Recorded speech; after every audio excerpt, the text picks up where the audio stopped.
Hello friends. Did you know nearly 80% of those who watch my videos aren't subscribed? If you enjoy these stories, please hit that subscribe button and leave a like. It really helps. Thank you for being here. By the way, where are you watching from? Let me know in the comments.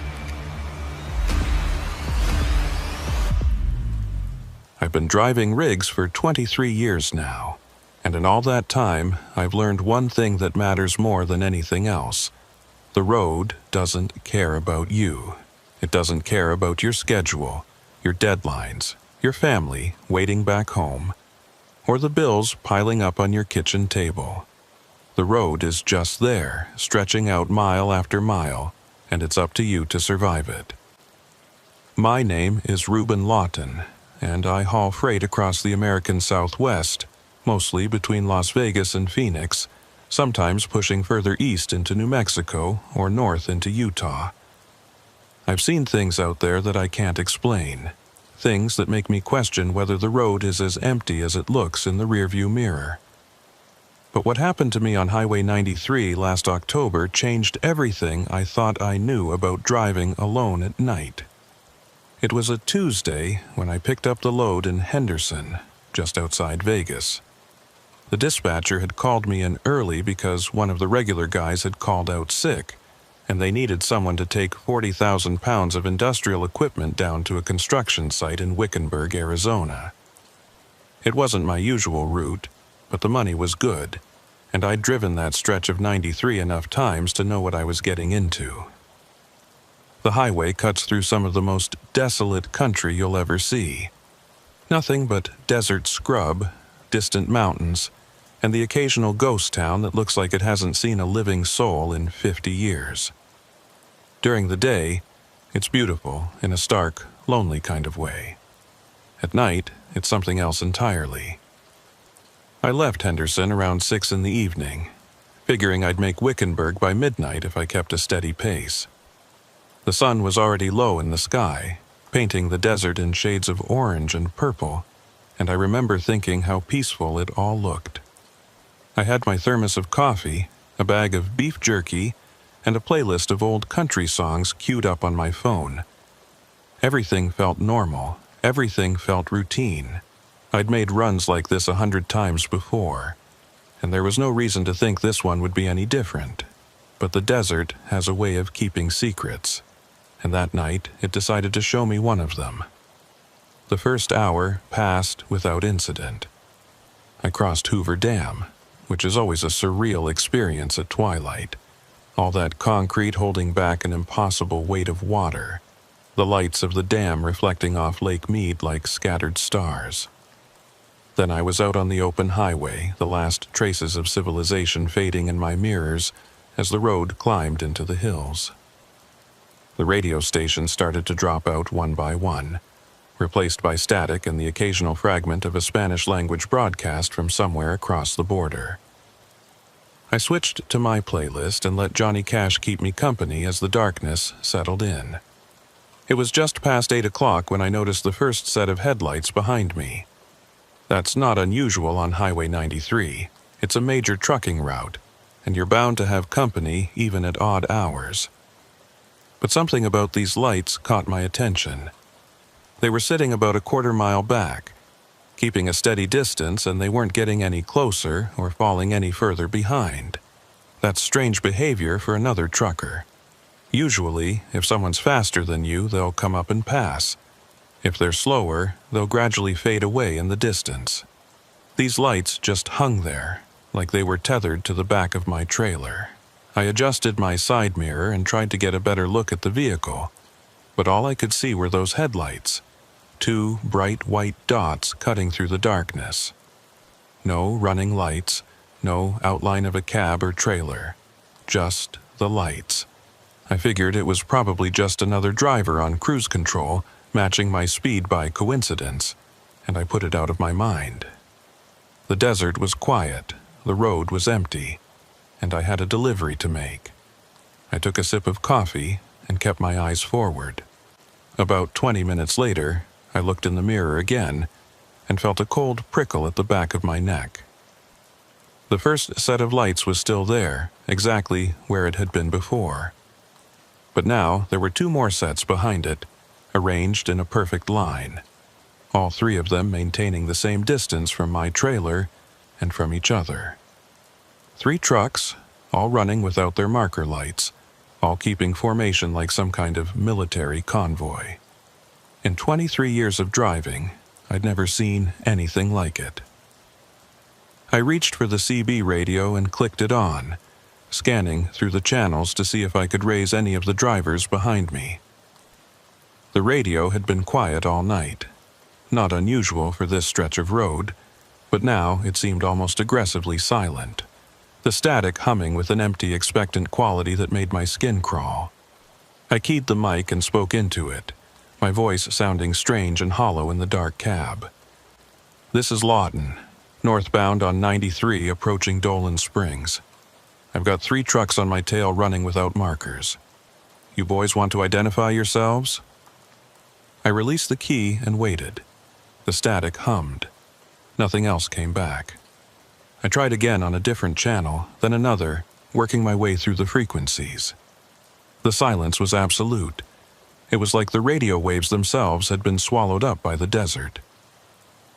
I clicked off the CB and gripped the wheel a little tighter, telling myself there was nothing to worry about.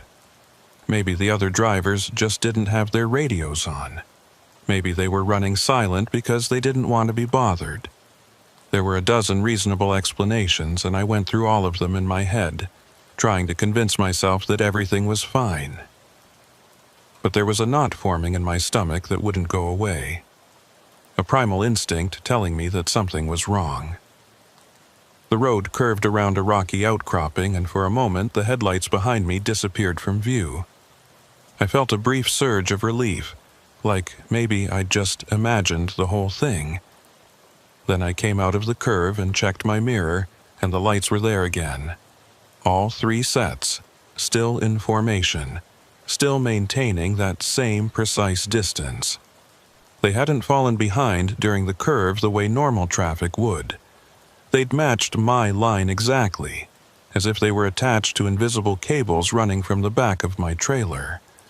I decided to test them. I eased off the accelerator, letting my speed drop from 65 to 55, watching the mirror as I did.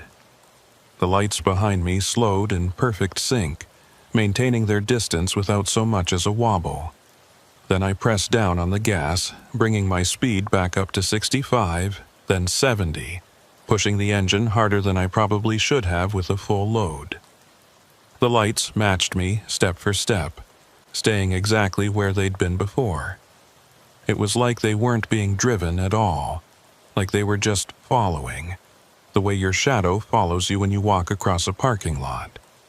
That's when the CB crackled to life. I'd left it on, scanning through channels in the background, and suddenly there was a voice coming through the speaker. Low, measured, and completely calm. "Keep your lane," the voice said. There was a burst of static, then the voice came again. "You're not alone." I grabbed the mic and keyed it immediately. "Who is this? Identify yourself." The static swelled for a moment, almost like it was breathing, and then it settled back to its usual hum. No response came. I stared at the radio, waiting for the voice to come back, but the channel stayed silent. The words kept echoing in my head. "Keep your lane, you're not alone," and I didn't know whether to feel reassured or terrified. The phrasing was ambiguous, like it could have been a warning or a threat. And the voice itself had been strange, toneless and flat, without any of the regional accents or vocal quirks you'd expect from another trucker. It sounded almost mechanical, like someone reading from a script. I kept driving, because what else was I going to do? Pull over on a deserted highway in the middle of the night with 3 unknown vehicles on my tail? That didn't seem like a good idea. The smart move was to keep moving, get to a populated area, and figure out what was going on from there. There was a rest stop about 30 miles ahead, near the turnoff for chloride. I decided I'd pull in there, park under the lights where I could see anyone who approached, and try to get a look at whoever was following me. The miles ticked by slowly. Every few minutes I'd check the mirror, and every time the lights were still there, unchanged, unwavering. I tried the CB again a couple of times, but I never got a response. The silence was oppressive, like a physical weight pressing down on the cab. I turned off my music and just listened to the engine, the hum of the tires on the pavement, the occasional gust of wind pushing against the trailer. Normal sounds, familiar sounds, but they didn't comfort me the way they usually did. The turnoff or the rest stop appeared in my headlights like a small miracle. I flipped on my signal, force of habit, even though there was supposedly no traffic around, and began to slow down for the exit. I was watching the mirror as I did, and what I saw made my breath catch in my throat. The 3 sets of headlights behind me had also begun to slow, their brake lights flaring red for the first time since I'd noticed them. They were following me off the highway. I pulled into the rest stop and swung my rig into the truck parking area, choosing a spot directly under one of the sodium lights where I'd have good visibility in all directions.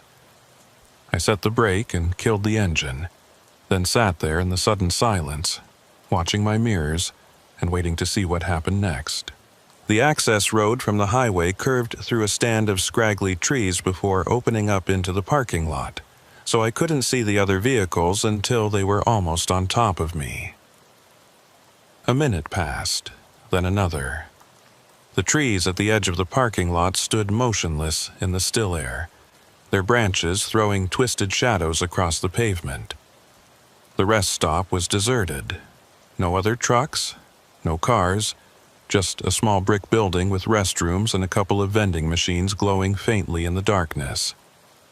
I kept my eyes on the access road, waiting for those headlights to appear. They never did. After 5 minutes, I got out of the cab and walked around to the back of my trailer, scanning the road for any sign of the trucks that had been following me. The highway was visible from where I stood, a dark ribbon cutting through the desert, and there was nothing on it. No headlights, no taillights, no movement of any kind. It was like the 3 trucks had simply evaporated the moment I pulled off the road. I stood there for a long time, the night air cool against my face, trying to understand what I'd just experienced. The desert wind made a low, mournful sound as it swept across the empty parking lot, carrying with it the smell of sage and dust, and something else I couldn't quite identify. Something faintly metallic, like old rust or dried blood. I told myself I was imagining things, that the stress of the drive was making me paranoid, but I couldn't shake the feeling that I was being watched from somewhere out there in the darkness. I walked over to the restroom building, more to have something to do than because I actually needed to use the facilities. The door was unlocked, the interior lit by a single flickering fluorescent tube that cast everything in a sickly greenish glow. The place smelled like industrial cleaner and old cigarette smoke, and there was graffiti on the walls, the usual crude drawings and obscene messages, plus a few things that caught my attention. Someone had written, "They follow, but never pass," in black marker above one of the sinks. Below it, in different handwriting, was the phrase, "Keep your lane." I stared at those words for a long time, feeling the hair stand up on the back of my neck. It was the same phrase the voice on the radio had used.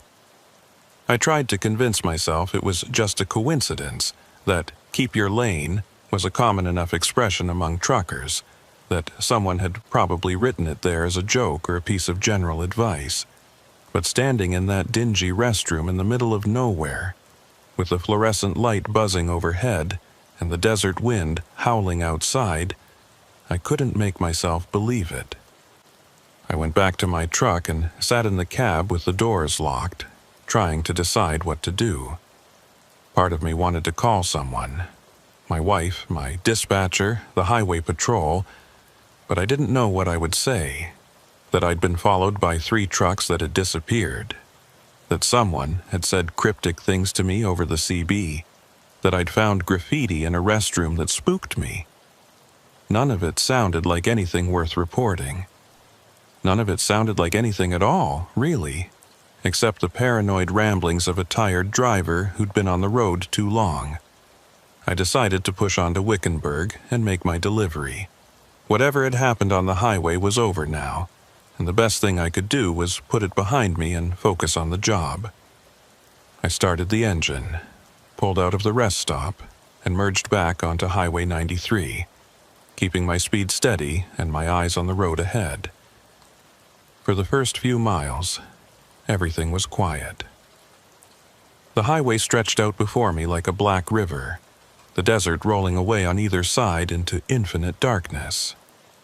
I started to relax, started to convince myself that I'd let my imagination run away with me, that there was nothing out there except the road and the night and the long miles between me and my destination.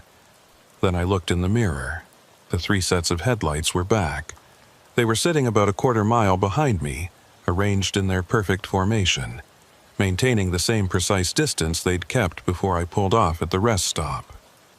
It was like they'd been waiting for me out there in the darkness, like they'd known exactly when I would return to the highway and had positioned themselves to resume their pursuit. My hands tightened on the wheel until my knuckles went white, and I felt a cold sweat break out on my forehead despite the air conditioning blowing full blast in my face. I grabbed the CB mic and keyed it without thinking about what I was going to say. "Who are you? What do you want from me?" The static hissed and crackled, and then the voice came back. The same voice as before, low and flat, and completely devoid of emotion. "Keep your lane, Lawton. You're not alone." It knew my name. The voice on the radio knew my name, even though I hadn't identified myself except at the very beginning of the night, hours and miles ago. I felt something cold crawl down my spine, a fear that went beyond rational thought and touched something primal and ancient in the deepest part of my brain. This wasn't just strange anymore. This was something else entirely, something that didn't fit into any category I had for understanding the world. I drove faster, pushing the engine toward its limits, watching the speedometer climb past 70, past 75, past 80. The trailer was swaying behind me, and I knew I was taking a dangerous risk with that much weight at that speed. But I didn't care. I just wanted to get away from those lights, to put enough distance between us that they couldn't follow anymore. But no matter how fast I went, the lights stayed with me. They matched my speed exactly, maintaining their formation, never falling back and never gaining ground. It was like they were playing with me, like they wanted me to know that I couldn't escape no matter what I did. The highway began to descend into a wide valley, and I could see the lights of a small town in the distance. Kingman, probably, or one of the little communities that dot the Arizona border. Civilization. Safety. I told myself that if I could just make it there, whatever was following me would have to stop. It couldn't pursue me into a populated area where other people would see it, where I could get help and find out what was going on. I pressed the accelerator all the way to the floor and felt the truck surge forward, eating up the miles between me and those distant lights. I was still 10 miles from the town when the voice came over the radio again. "You can't outrun us, Lawton. You can't leave us behind. We're with you now. We've always been with you." The headlights behind me began to change. The 3 sets started to spread out, moving from their tight formation into a wider pattern that filled my mirrors with light. They were getting closer now, closing the gap that had remained constant for so long, and I could see the dark shapes of the trucks behind those lights for the first time. Black silhouettes against the darker night, massive and menacing and completely featureless. They had no company logos, no license plates, no identifying marks of any kind. They were just shapes, outlines, suggestions of trucks that might not have been trucks at all. The lead vehicle pulled up alongside me on the left, matching my speed exactly despite the fact that we were both pushing 90 miles an hour on a 2-lane highway. I looked over at the cab trying to see who was driving, but the windows were completely black, Not tinted, but black, as if there was nothing behind them at all. No driver, no interior, no indication that there was anything inside that truck except darkness. The second truck pulled up on my right, boxing me in between them. I could feel their presence like a physical pressure, could sense the mass of those rigs pushing against my truck from both sides. The third truck was still behind me, filling my mirrors with its headlights, and I realized that I was trapped. They had me surrounded, had cut off every avenue of escape, and there was nothing I could do except keep driving and hope that something changed before they decided to finish whatever they had started. "Keep your lane," the voice said again. "You're not alone." And then, just as suddenly as they had appeared, all three trucks dropped back. They fell behind in perfect unison, their headlights receding in my mirrors until they were just distant points of light again, maintaining their original formation at a quarter-mile behind me. The pressure I'd felt on both sides vanished, and I was alone on the highway once more, my hands shaking on the wheel and my heart pounding so hard I could feel it in my teeth. I didn't slow down until I reached the outskirts of Kingman. I pulled into the first gas station I saw, parked under the brightest lights I could find, and sat there for 20 minutes trying to stop shaking. When I finally got out of the cab and looked back toward the highway, there was nothing there. The road was empty, the night was quiet, and those three sets of headlights were gone. I filled up my tank, bought a cup of coffee, and drove the rest of the way to Wickenburg without seeing another vehicle on the road. I made my delivery on time, turned in my paperwork, and headed back to Vegas as the sun was coming up. I told myself that it was over, that whatever had happened on Highway 93 was behind me now, and that I could go back to my normal life and forget the whole thing. But I couldn't forget. And 2 nights later, when I was making another run down the same highway, the headlights appeared again. The second time I saw them was on a Thursday night, 2 days after the first encounter. I was hauling a load of produce from a distribution center in Bullhead City down to a grocery chain in Tucson. Different cargo, different route, different everything, except for those headlights that appeared in my mirrors about an hour after sunset, sitting a quarter-mile back in their perfect triangular formation. I recognized them immediately, the same way you'd recognize the face of someone who'd threatened you on the street. There was no mistaking them for ordinary traffic. They moved together too precisely, too deliberately, like 3 fingers on the same hand. I'd spent the previous 2 days trying to convince myself that the first incident had been some kind of hallucination, a product of fatigue and too many hours alone on the road. I'd even looked up the symptoms of highway hypnosis, wondering if I'd somehow entered a trance state that had made me see things that weren't there. But deep down, I knew better. Those trucks had been real. The voice on the radio had been real. And now they were back, which meant whatever had happened on Highway 93 wasn't a one-time occurrence. It was something else, something that had attached itself to me and wasn't planning to let go. I tried the CB radio as soon as I spotted them, cycling through channels and calling out for anyone who might be able to confirm what I was seeing. The airwaves were quiet, the same oppressive silence I'd experienced before, broken only by occasional bursts of static that seemed to pulse in time with my heartbeat. I knew it was pointless, knew that whoever or whatever was controlling those trucks had somehow cut me off from the rest of the world. But I had to try. I had to do something besides sit there and wait for them to make their move. This is Lawton, southbound on 95 approaching Lake Havasu. I've got 3 vehicles on my tail running without markers.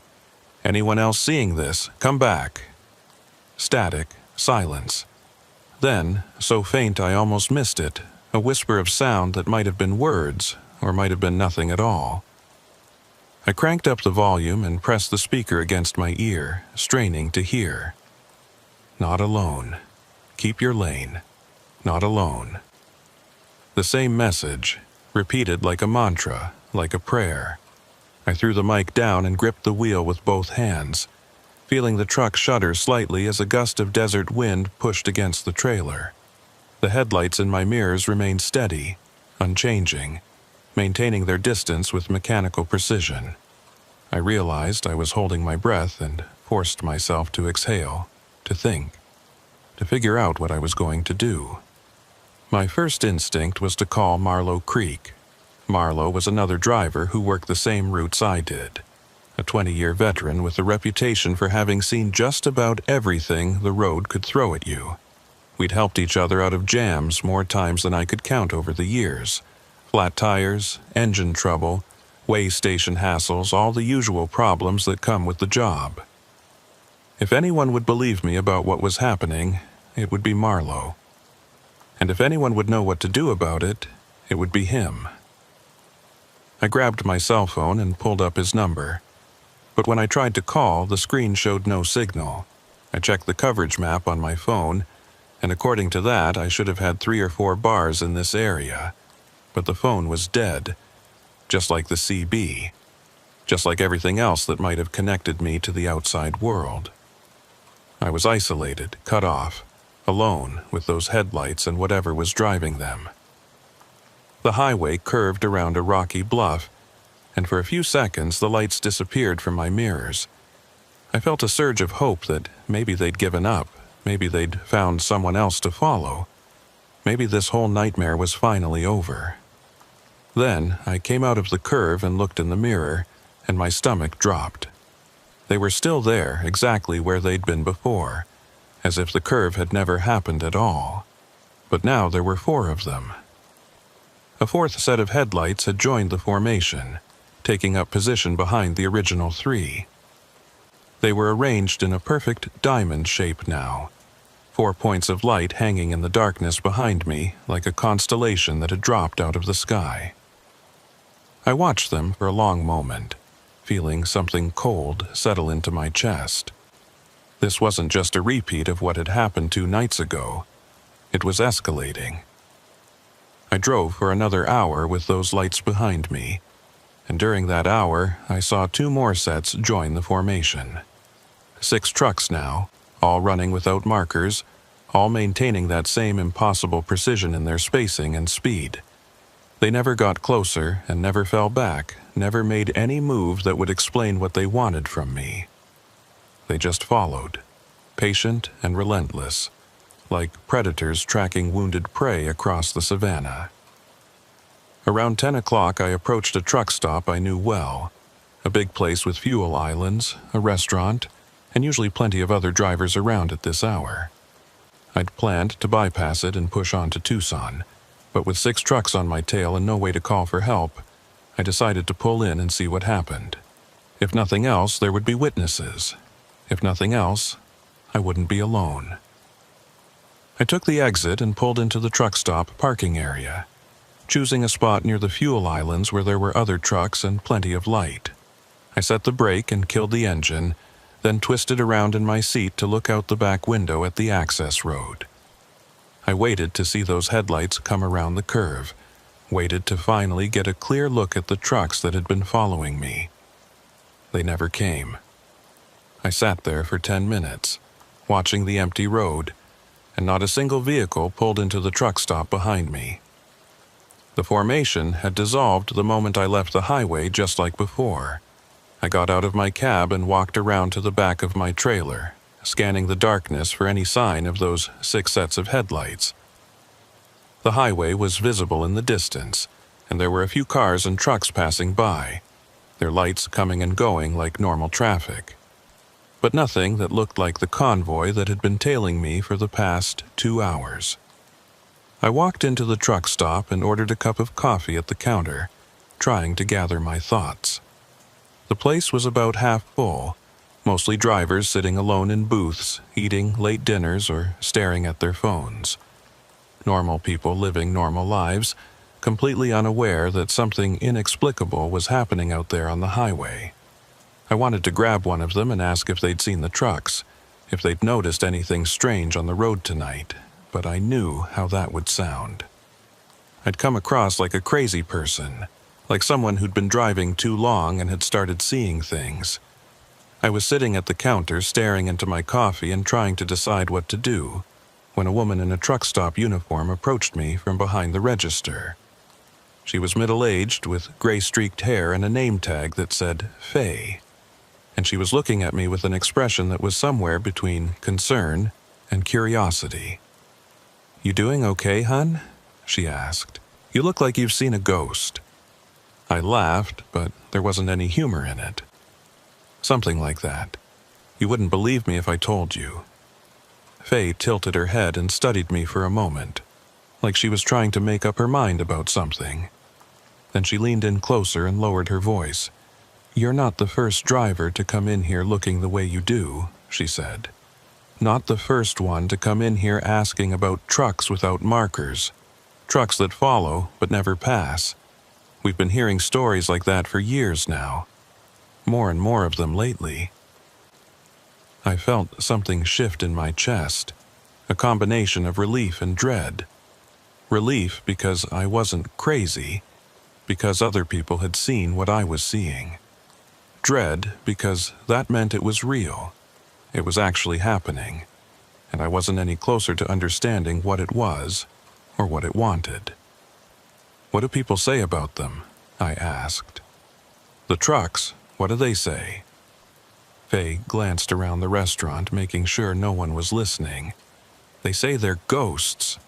Drivers who died on the road and never made their final delivery. They say they're looking for someone to take their place, someone to join their convoy and drive with them forever." She shook her head. "I don't know if I believe all that. But I know that the drivers who come in here talking about those trucks, they all look exactly the way you look right now. Scared, tired, like they've been carrying something heavy for too long." I wanted to ask her more questions, wanted to know everything she'd heard about the shadow convoy and the drivers who'd encountered it. But before I could say anything, I heard a sound that made my blood run cold. It was a CB radio, the one behind the counter that the truck stop used to communicate with drivers on the lot. It crackled to life with a burst of static, and then a voice came through the speaker. The same flat, emotionless voice I'd heard on my own radio. "Lawton, time to go." Faye's face went pale. She looked at the radio, then at me, and I could see in her eyes that she understood now. She understood that whatever was happening to me was real, that the stories she'd been hearing weren't just tall tales and superstition. "You should get out of here," she said quietly. "Whatever that is, whatever it wants from you, I don't think you want to keep it waiting." I left money on the counter and walked back to my truck, my legs feeling like they belonged to someone else. The parking lot was quiet, the other trucks sitting dark and silent in their rows. I climbed into my cab and started the engine, and as I pulled out of the parking space, I saw them appear on the access road, 6 sets of headlights arranged in their perfect formation, waiting for me to return to the highway. I thought about not going. I thought about parking right there in the truck stop lot and waiting until morning, waiting until the sun came up and maybe whatever was out there would go away. But I knew it wouldn't work. I knew that the convoy would be there whether it was day or night, whether I was on the highway or sitting in a parking lot or locked in my house 1,000 miles away. It had found me, and it wasn't going to let me go. I pulled onto the highway and watched the headlights fall into formation behind me, maintaining their perfect spacing, their perfect speed. There were 6 of them now, but somehow I knew there would be more. Somehow I knew that the convoy was growing, adding trucks one by one, building towards something that I couldn't see and couldn't stop. I drove for another 3 hours that night, all the way to Tucson, and the convoy followed me the entire way. Sometimes there would be 6 trucks behind me, sometimes 7, sometimes 8. They came and went throughout the night, joining the formation and then dropping away, as if they were taking shifts or following some rotation I didn't understand. The CB crackled occasionally with that same message. Keep your lane, you're not alone. But otherwise the voice stayed silent.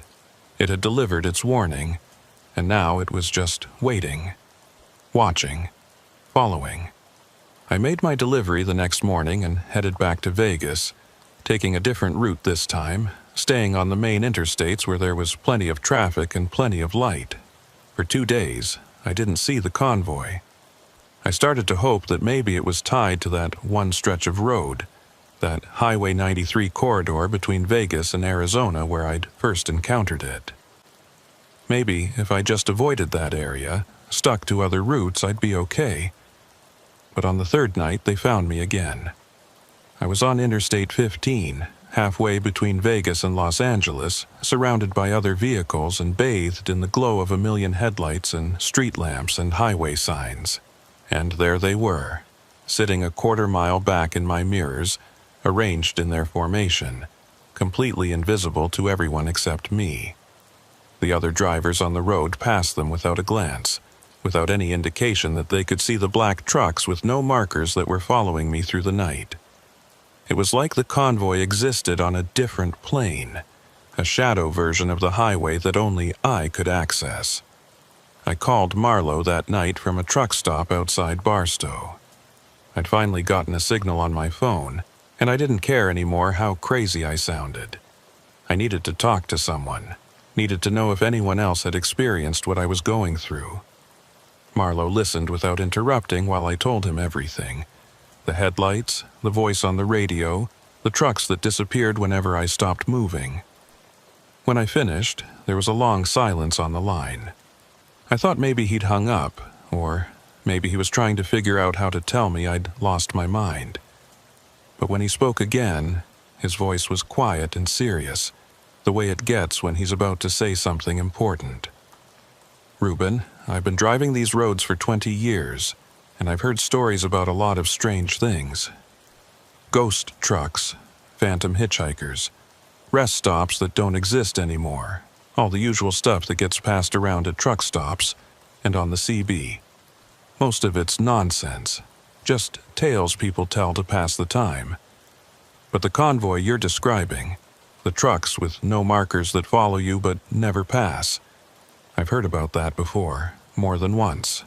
What do people say about it?" I asked, remembering what Faye had told me at the truck stop. "What is it supposed to be?" "Different people say different things. Some say it's ghosts, drivers who died on the road and can't move on. Some say it's a warning, a sign that something bad is going to happen if you don't change your ways. Some say it's the road itself, testing you, trying to figure out if you're worthy of being out there." He paused. "What do you think it is?" I thought about the question for a long time before I answered. "I think it's hungry," I said finally. "I think it wants something from me, and it's not going to stop until it gets it." "What does it want?" "I don't know, but I'm starting to think I might not have a choice about giving it to them." Marlowe was quiet for a moment.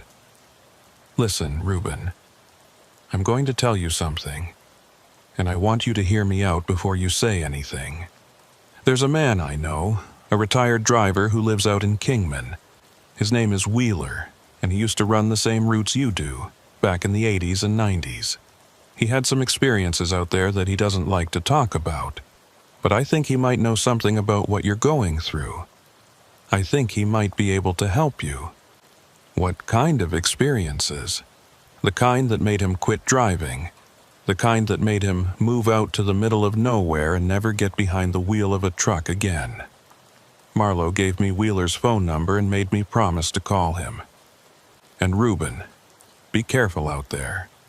Whatever that convoy is, whatever it wants, don't give it a reason to get any closer than it already is." I thanked him and hung up, and then I sat there in my cab for a long time, thinking about what he'd said. I thought about calling Wheeler right then, but something held me back. Maybe I wasn't ready to hear what he had to tell me. Maybe I was afraid that once I knew the truth, there'd be no going back. I finished my coffee and pulled back onto the highway, watching the mirrors as I merged into traffic. The convoy was still there, 7 trucks now, their headlights burning steady in the darkness behind me. I thought about Marlowe's words. Don't give it a reason to get any closer. And I wondered what would happen if it did get closer. If those trucks finally closed the gap and pulled up alongside me the way they had that first night on Highway 93. I wondered what I would see if I looked into those black windows again. What would be looking back at me from inside those cabs? Keep your lane. You're not alone. The message echoed in my head as I drove through the night, and for the first time, I thought I understood what it meant. It wasn't a warning or a threat, it was an invitation. The convoy wanted me to join them, wanted me to take my place in that formation and drive with them forever. And sooner or later, I was going to have to decide whether to accept. The highway stretched out before me like a river of darkness, and the headlights followed behind me, patient and eternal, waiting for my answer. I called Wheeler the next morning from a motel room in Barstow. I'd driven through the night with the convoy behind me, watching the number of trucks fluctuate between 7 and 9, never dropping below that threshold now. By the time I'd pulled off the highway and checked into the first place I could find, I was running on fumes, physically, mentally, emotionally. I'd barely slept in 3 days, and when I did manage to close my eyes, I dreamed about headlights, endless rows of them, stretching back into infinity, all of them following me down a road that never ended. Wheeler answered on the 4th ring. His voice was rough and wary, the voice of a man who didn't like talking to strangers. When I told him that Marlowe had given me his number, that I was having experiences on the road that I couldn't explain, he was quiet for a long time.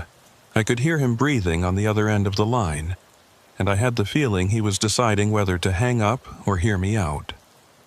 "What kind of experiences?" he asked, finally. I told him everything, starting from the first night on Highway 93 and going all the way through to the previous evening.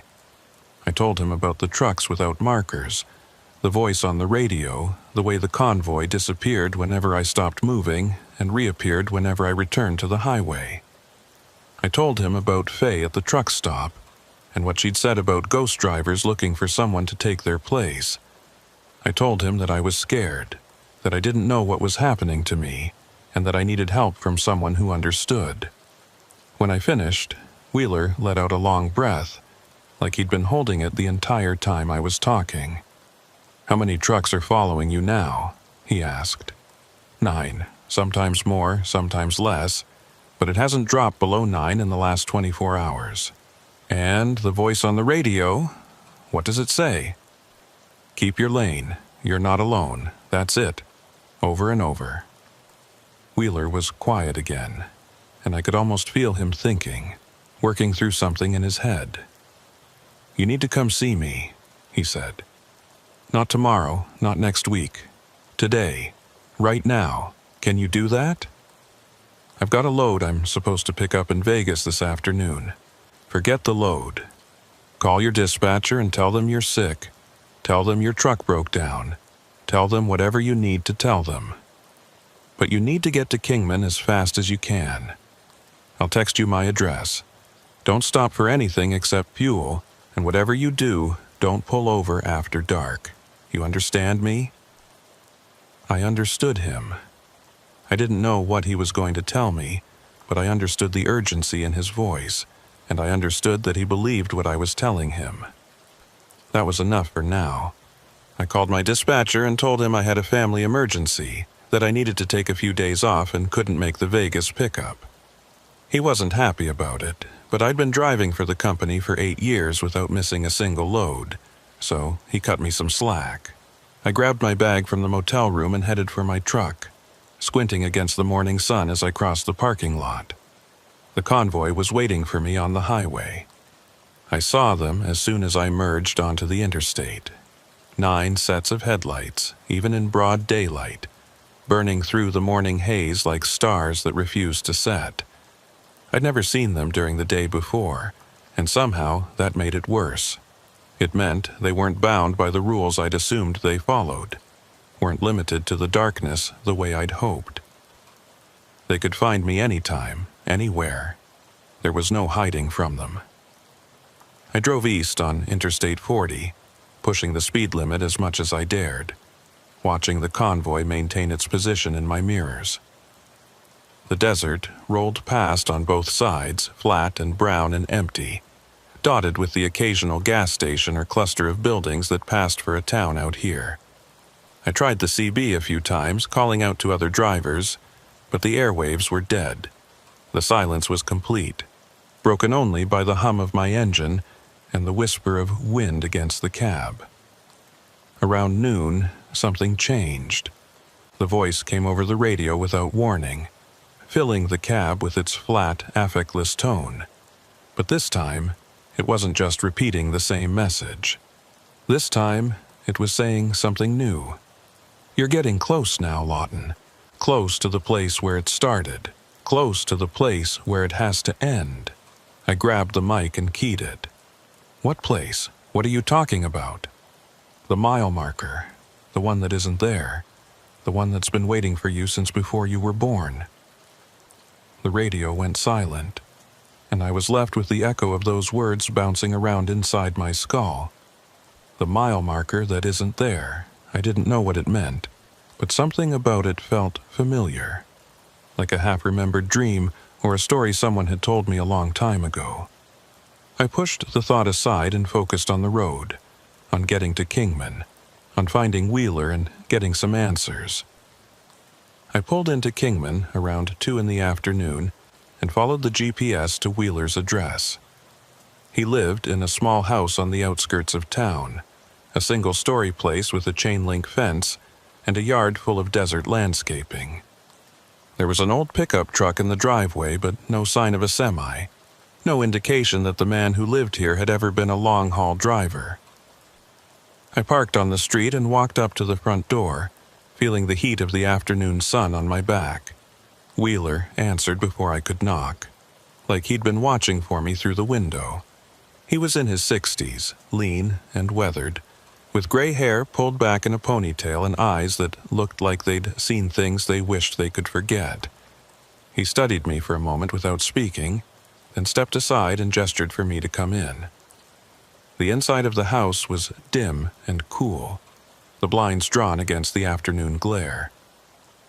The walls were covered with photographs, desert landscapes mostly, but also a few pictures of trucks from what looked like the 80s and 90s, old Peterbilts and Kenworths with long hoods and chrome stacks, the kind of rigs that had mostly disappeared from the highways now. Wheeler led me to a small living room and pointed to a chair. "Sit down," he said. "You want some water? Coffee?" "Water's fine." He disappeared into the kitchen and came back with 2 glasses, handing one to me before settling into a chair across the room. He didn't say anything for a while, just sat there looking at me with those tired, knowing eyes. "How long since you slept?" he asked finally. 3 days? Maybe 4, I'm not sure anymore. You look it. You look like I did, back when it was happening to me."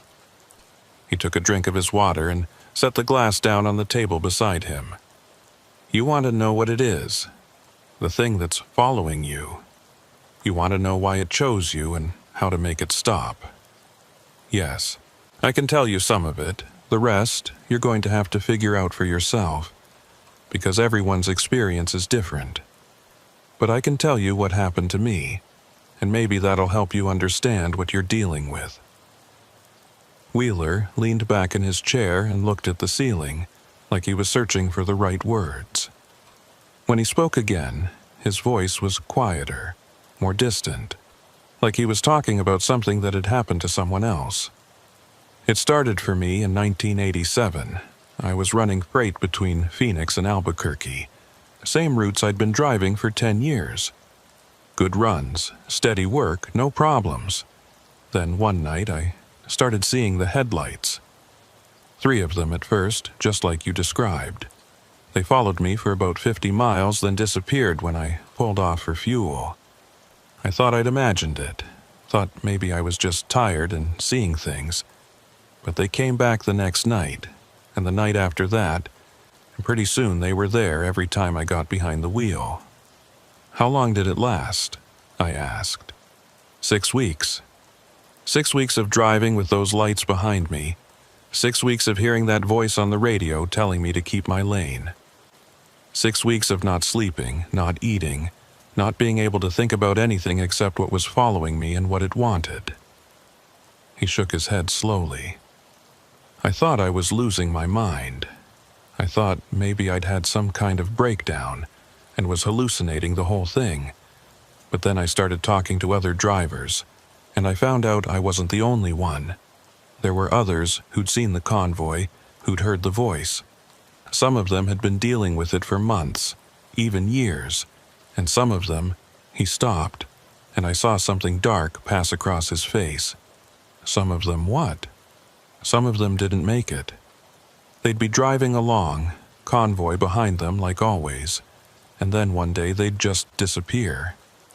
Their trucks would be found abandoned on the side of the road, engines still running, no sign of the driver anywhere. The police would investigate, but they never found anything. The drivers were just gone, like they'd evaporated into thin air. I felt something cold settle into my stomach. What happened to them? Where did they go? Wheeler looked at me for a long moment before answering. They joined the convoy. That's what I think anyway. I think the convoy takes people, adds them to its numbers. The trucks you see following you, they're not empty. There are drivers in those cabs, drivers who used to be just like you and me. They got too close, or they gave up, or they just ran out of strength to keep fighting. And now they're part of it, driving those roads forever, looking for the next person to take their place. I thought about Faye at the truck stop, what she'd said about ghost drivers searching for someone to join them. I thought about the trucks I'd seen behind me, the black windows that showed nothing inside. Were there really people in those cabs? People who'd been like me once, hauling freight and paying bills and living normal lives before the convoy found them and swallowed them up?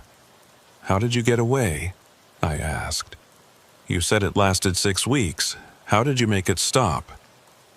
Wheeler stood up and walked to the window, pulling the blinds aside to look out at the street. There's a stretch of road out on Highway 93 south of here, where the convoy is strongest. It's where it all started, as far as I can tell, some kind of focal point, a place where the veil between our world and whatever's on the other side is thinner than it should be. When I was going through it, I kept getting drawn to that spot, like something was pulling me there. I'd be driving a completely different route, and somehow I'd end up on 93, heading south toward that mile marker. The mile marker that isn't there, I said, remembering what the voice had told me on the radio. Wheeler turned to look at me, and there was surprise in his eyes. It said that to you, those exact words? This morning. It said I was getting close to the place where it started, close to the place where it has to end. It said the mile marker has been waiting for me since before I was born. Wheeler was quiet for a moment, processing what I'd told him. Then it's further along than I thought. It's almost ready to make its move. What move? What's it going to do? I don't know exactly. I never let it get that far with me, but I know that the mile marker is the key. It's where people disappear, where the convoy claims them. There's a spot on 93, about 40 miles south of Kingman, where there should be a marker, but there isn't. Mile 47. Every other marker is there, 46 and 48 and all the rest. But 47 is missing. It's been missing since before anyone can remember, and no one knows why. That's where the convoy is strongest. That's where it took most of the people who've disappeared. So what do I do? Stay away from that stretch of road? Wheeler shook his head. You can't stay away from it. I told you it draws you in. No matter what route you try to take, you'll end up there eventually. The convoy will make sure of it. He sat back down and leaned forward, looking at me intently. The only way to stop it is to face it. You have to go to the mile marker, to the place where 47 should be, and you have to confront whatever's waiting for you there. That's what I did, and that's how I got free. What happened when you went there? What did you find? I found the convoy. All of it, every truck that had ever been part of it, lined up on the highway waiting for me. They were just sitting there, engines idling, headlights on, blocking the road in both directions. And in front of them, right where mile marker 47 should have been, there was... He stopped, and I saw him shudder. There was something else. Something that wasn't a truck, and wasn't a person, and wasn't anything I'd ever seen before.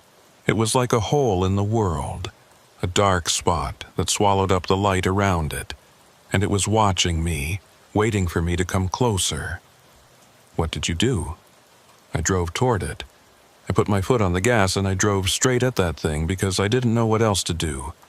And when I got close to it, when I was almost on top of it, he spread his hands. It disappeared, all of it, the trucks, the darkness, everything. 1 second they were there, and the next second the road was empty. I was alone on the highway with nothing behind me and nothing in front of me except the desert and the sky. I pulled over and got out of my cab and stood there for an hour, waiting for them to come back. They never did. The convoy was gone, and it never followed me again.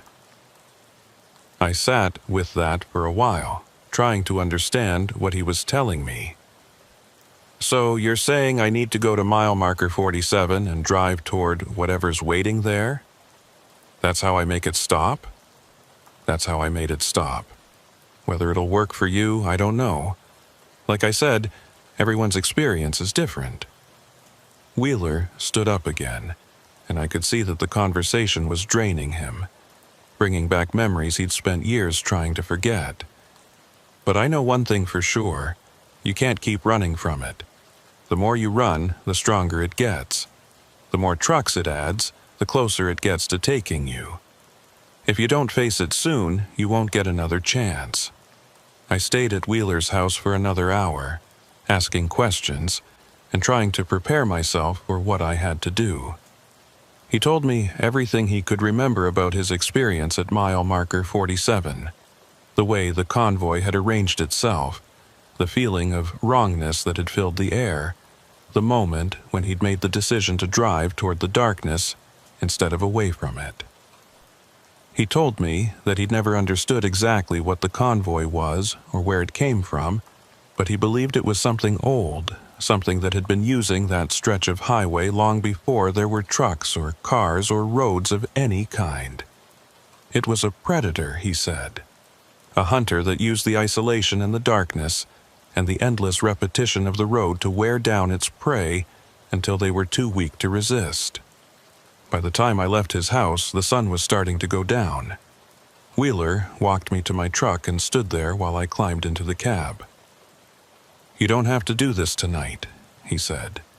"You could wait until morning, get some rest, face it when you're stronger." "I can't rest, not anymore. And if I wait, it'll just get worse." I started the engine and looked at him through the open window. "Thank you for talking to me, for telling me what you know. Be careful out there, Lawton. The convoy's been building toward this for a long time. It's not going to let you go without a fight." I pulled away from Wheeler's house and headed south on Highway 93, watching the sky turn orange and pink ahead of me as the sun dropped towards the mountains. The road was quiet, almost empty, just a few cars going the opposite direction, and the occasional truck passing me on its way north. I kept checking my mirrors, waiting for the headlights to appear, but for the first 20 miles there was nothing behind me except the fading light. Then, as I passed mile marker 52, they came. Not 9 trucks this time. Not 12 or 15 or any number I could count. The entire road behind me filled with headlights, a river of them stretching back as far as I could see. More trucks than I'd ever seen in one place in my entire life. There had to be 50 of them, maybe 100, all running without markers, all maintaining their perfect formation. The convoy had called in every vehicle it had, every driver it had ever claimed, and they were all behind me now, following me toward the mile marker 47. The voice came over the radio, but it was different this time. It wasn't flat and emotionless anymore. It sounded eager, hungry, like something that had been waiting a long time and was finally about to get what it wanted. Almost there now, Lawton. Almost home. Keep your lane. You're not alone. You'll never be alone again. I gripped the wheel and pressed down on the accelerator, watching the mile markers count down in my headlights. 51, 50, 49, 48. The convoy surged behind me, the headlights getting brighter, the trucks getting closer. They were breaking formation now, spreading across both lanes, filling the entire highway with their presence. They weren't just following me anymore. They were herding me. And then I saw it. A gap in the markers where 47 should have been. A stretch of empty roadside with no post, no sign, no indication that anything had ever been there. But there was something in that gap, something that my headlights couldn't quite illuminate. A darkness that seemed to absorb the light and pull it down into itself. It was exactly what Wheeler had described. A hole in the world. A hungry void that had been waiting for me since before I was born. The convoy roared behind me, the sound of 100 engines filling the night, and I drove straight toward the darkness. The darkness swallowed my headlights. I don't know how else to describe it. One moment I was driving toward mile marker 47, my high beams cutting through the desert night, and the next moment the light just stopped. It didn't fade or dim. It ended, like someone had drawn a line across the road and said, "Nothing gets past here." I was still moving, still pressing the accelerator, still gripping the wheel, but I couldn't see anything in front of me. Not the road, not the desert, not even the hood of my own truck. Just blackness, absolute and complete, darker than anything I'd ever experienced. The convoy roared behind me. I could hear them, feel them, sense the mass of all those trucks pushing against the air at my back. Their headlights should have been filling my mirrors with light, but when I looked, the mirrors showed nothing. The same darkness that had swallowed my headlights had taken theirs too. We were all driving blind now, hurtling through a void that had no shape and no end. I don't know how long it lasted. Time didn't seem to work right in that darkness. It could have been seconds or hours. I couldn't tell the difference. I just kept my foot on the gas and my hands on the wheel, driving forward because there was nothing else to do. Because stopping felt like surrender, and I wasn't ready to give up yet. Then, without warning, the darkness ended. I came out of it like breaking through the surface of deep water, gasping and blinking against the sudden return of light. My headlights were working again, illuminating the road ahead of me. The same empty two-lane highway I'd been driving before. The same desert scrub and distant mountains. The same sky full of stars. I checked my mirrors and saw the convoy behind me. All those trucks still in formation, their headlights burning steady in the night. But something was different. The mile markers were wrong. I'd been at 47 when I entered the darkness, or where 47 should have been, but now the marker ahead of me said 52. I'd gone backward somehow, traveled 5 miles in the wrong direction while I was inside that void. I looked at my odometer and saw that it had rolled forward, not back. The truck thought I'd traveled the distance, even though the road said otherwise. It was like the highway itself had shifted around me, rearranged itself while I wasn't looking. I kept driving, watching the markers count down again. 51, 50, 49, 48, and then nothing. The same empty stretch of roadside where 47 should have been. The same gap in the sequence. But this time there was no darkness waiting for me. No hole in the world. Just the road, stretching out ahead of me like it always had. The convoy was still behind me. I pulled over to the shoulder and stopped the truck, setting the brake and killing the engine.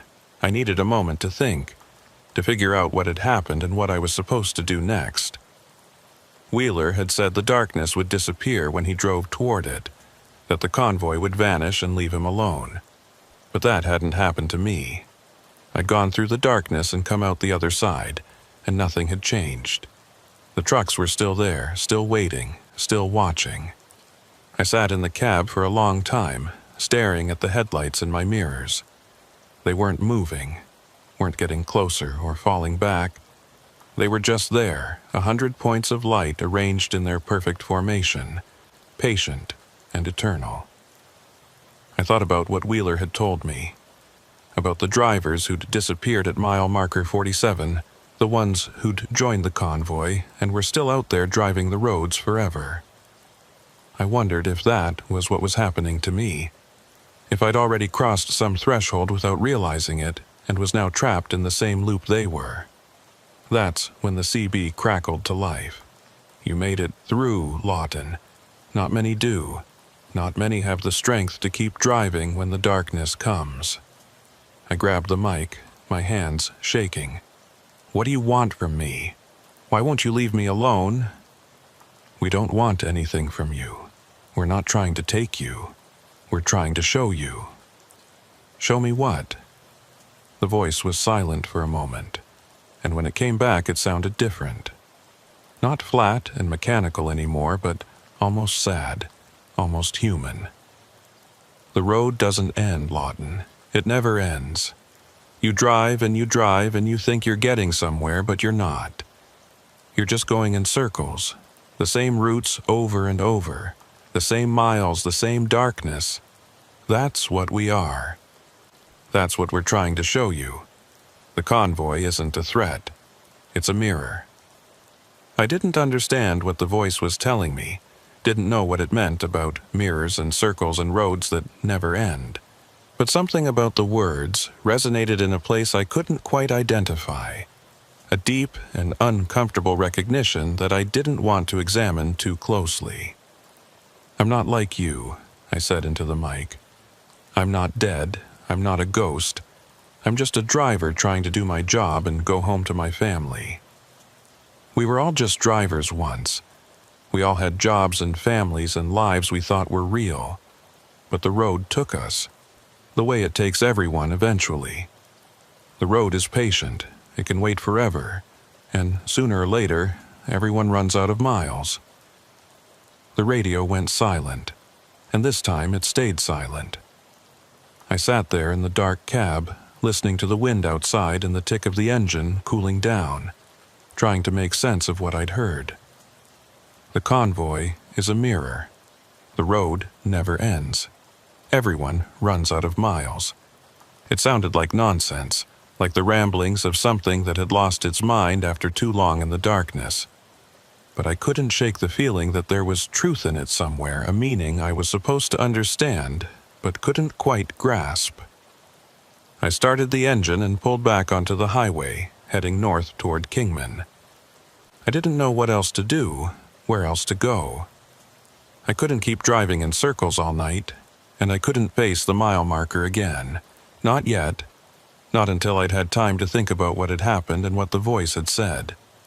I needed to get off the road, find a place to sleep, give my mind a chance to process everything I'd experienced. The convoy followed me, but it kept its distance. The trucks stayed about a half-mile back now, further than they'd ever been before. Their headlights just a faint glow in my mirrors. They weren't pressing anymore, weren't trying to close the gap or herd me toward anything. They were just there, watching, waiting. Like they'd delivered their message and were curious to see what I'd do with it.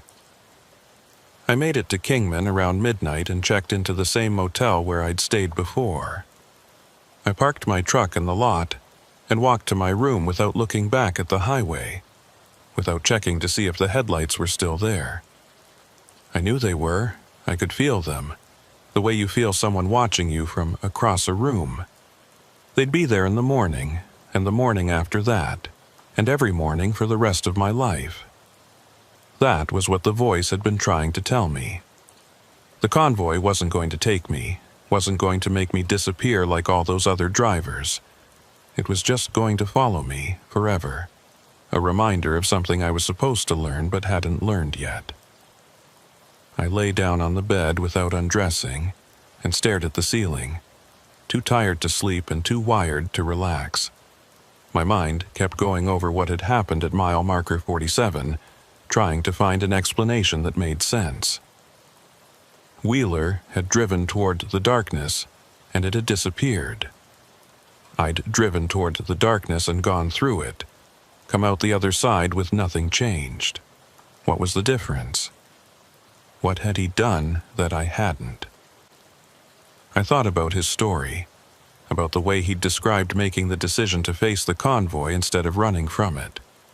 He'd said he drove toward the thing because he didn't know what else to do, because he was out of options and had to try something. But maybe that wasn't quite true. Maybe he'd made a different choice than I had, a choice that had set him free while I was still trapped. I'd driven toward the darkness, but I hadn't accepted it.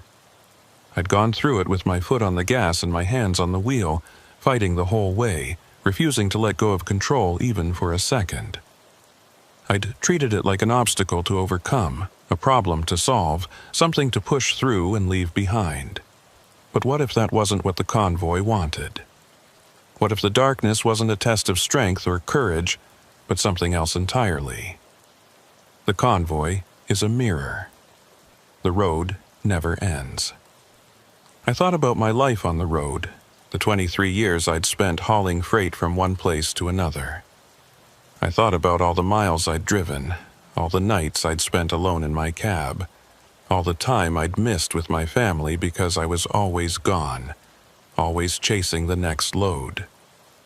I thought about the way the routes blurred together after a while, how one highway looked pretty much like every other highway, how the truck stops and rest areas and way stations all seemed to merge into a single, endless loop of diesel and coffee and hours behind the wheel. Was that what the convoy was showing me? The futility of it all, the sameness, the way I'd been driving in circles my whole career without ever getting anywhere? The road never ends. Maybe that was the point. Maybe the convoy wasn't a supernatural threat or a ghostly phenomenon. Maybe it was just a reflection of what I'd already become, a man who'd given so much of himself to the road that there was nothing left but the driving. I didn't sleep that night. I lay there until the sun came up, turning it over in my mind, trying to decide what to do. I could call my dispatcher and tell him I was ready to work, get back on the road and pretend none of this had happened. I could keep driving with the convoy behind me, learn to live with those headlights in my mirrors the way you learn to live with any chronic condition. Plenty of drivers had done it, according to Wheeler. Plenty of drivers had made their peace with the trucks that followed them and gone on with their lives. But I kept thinking about the voice on the radio, the way it had sounded almost sad when it told me what the convoy really was. We were all just drivers once. We all had jobs and families and lives we thought were real. The drivers in that convoy, they hadn't been taken against their will. They'd made a choice. The same choice I'd been making every day for 23 years. They'd chosen the road over everything else, and eventually the road had become everything they were. I checked out of the motel and drove to Wheeler's house. He was outside working in his yard when I pulled up, and he straightened up and watched me get out of the cab with an expression I couldn't read. "You made it," he said. "I wasn't sure you would." I went through the darkness. I came out the other side, but the convoy's still there. Wheeler nodded slowly, like he'd expected that. "It didn't let you go." "No, but it talked to me. It said things." I stopped, not sure how to explain. It said the convoy was a mirror, that the road never ends, that everyone runs out of miles eventually. Wheeler was quiet for a long moment. looking at me with those tired eyes. What do you think it meant? I think it meant I have a choice to make. I think it's showing me what I'll become if I keep living the way I've been living. And I took a breath. I think the only way to make it stop is to stop myself. To get off the road before the road becomes all I am. Wheeler didn't say anything to that. He just stood there in his yard, this man who'd walked away from trucking 30 years ago and never looked back, and I could see in his face that he understood. He'd made the same choice once. He'd seen the same mirror. I drove back to Vegas that afternoon and turned in my resignation to the company. I told my dispatcher I was done, that I was getting out of trucking and finding something else to do with my life. He tried to talk me out of it, told me I was one of the best drivers they had, offered me better routes and more money. But I'd made up my mind. I was done driving in circles. I was done watching the miles pile up while my life slipped away in the rearview mirror. My wife cried when I told her. She'd been asking me to quit for years, to find a job that would keep me home more, let me be a father to our kids instead of a voice on the phone. She thought she'd never see the day, and I guess I thought so too. But something had changed out there on Highway 93. Something I couldn't fully explain, but couldn't ignore either. The convoy had shown me who I was becoming, and I didn't want to become that. I didn't want to end up like those drivers, following the same roads forever, never getting anywhere, never breaking free. It's been 6 months since I quit trucking. I work at a warehouse now, loading and unloading freight instead of hauling it across the country. The hours are regular, the pay is decent, and I'm home every night for dinner with my family. It's a different life than the one I had before, smaller in some ways, but it feels more real. It feels like I'm actually living it instead of just passing through. The convoy still follows me sometimes. Not every day, not even every week, but sometimes, when I'm driving home from work at night, or taking the family somewhere on the weekend, I'll look in my rearview mirror and see the headlights. They're distant now, further back than they used to be, and there are fewer of them. Sometimes just 2 or 3, sometimes only 1. They keep their distance and they don't try to get closer. They just watch, the way they always watched, waiting to see if I'll change my mind and come back to the road. I don't know if they'll ever go away completely. I don't know if you can ever really escape something like that once it's found you. But I think as long as I stay off the long hauls, as long as I keep choosing my family over the miles, the convoy will keep fading. One day I'll look in the mirror and there won't be anything there. Just the road behind me and the life ahead of me. Finally free of the thing I almost became. Wheeler told me the convoy was hungry, that it was a predator looking for prey. But I don't think that's quite right anymore. I think the convoy is a warning, a glimpse of where the road leads if you follow it too long. It shows you the emptiness at the end, the place where the miles run out and there's nothing left but the driving. Some people see that and they can't look away. They keep going, keep chasing until they become part of the convoy themselves. But some people see it and they wake up. They turn around and go home and find something else to live for. The road doesn't care either way. It just keeps going, the same as it always has, waiting for the next driver to come along. I still think about Highway 93 sometimes, about that gap in the mile markers where 47 should be. I think about the darkness I drove through, and the voice that spoke to me from the other side. I think about all those headlights stretched out behind me, all those drivers who made a different choice than I did. And sometimes, late at night when my family is asleep and the house is quiet, I stand at the window and look out at the street. The pavement is empty, the neighborhood is still, and there's nothing out there except the glow of street lamps and the shadows of parked cars. But every now and then, just at the edge of where the light fades into darkness, I think I see them. Headlights. Distant. Patient. Waiting. Keep your lane. they seem to say. You're not alone. And I turn away from the window and go back to bed. And I hold my wife a little closer and I remind myself that I made my choice. I got off the road. I came home. But the convoy is still out there. And somewhere on Highway 93, between mile markers 46 and 48, there's a place where the road remembers everyone who ever drove it and waits for them to come back. I hope I never see it again. But sometimes when the night is quiet and the darkness is deep, I'm not sure I ever really left.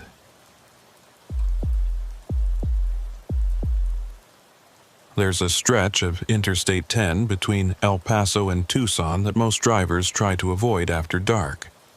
It's not the terrain that bothers them. The road is flat and straight, easy driving even for a rookie. It's not the weather, which is usually clear and dry, or the traffic, which thins out to almost nothing once you get past the last truck stops on either end. It's something else, something harder to put into words. The drivers who've spent enough time on that highway know what I'm talking about. There's a feeling out there, a presence that settles into your cab when the sun goes down and doesn't leave until you see the lights of civilization again. I've heard it called different things over the years. The emptiness, the wait, the watcher. I just call it the road, because that's what it is. The road, and whatever lives in it.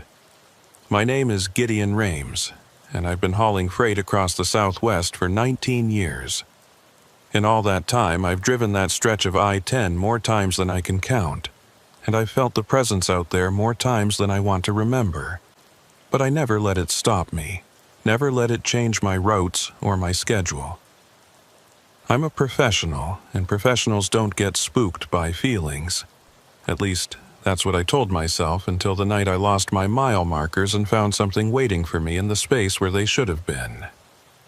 It started on a Wednesday evening in late September.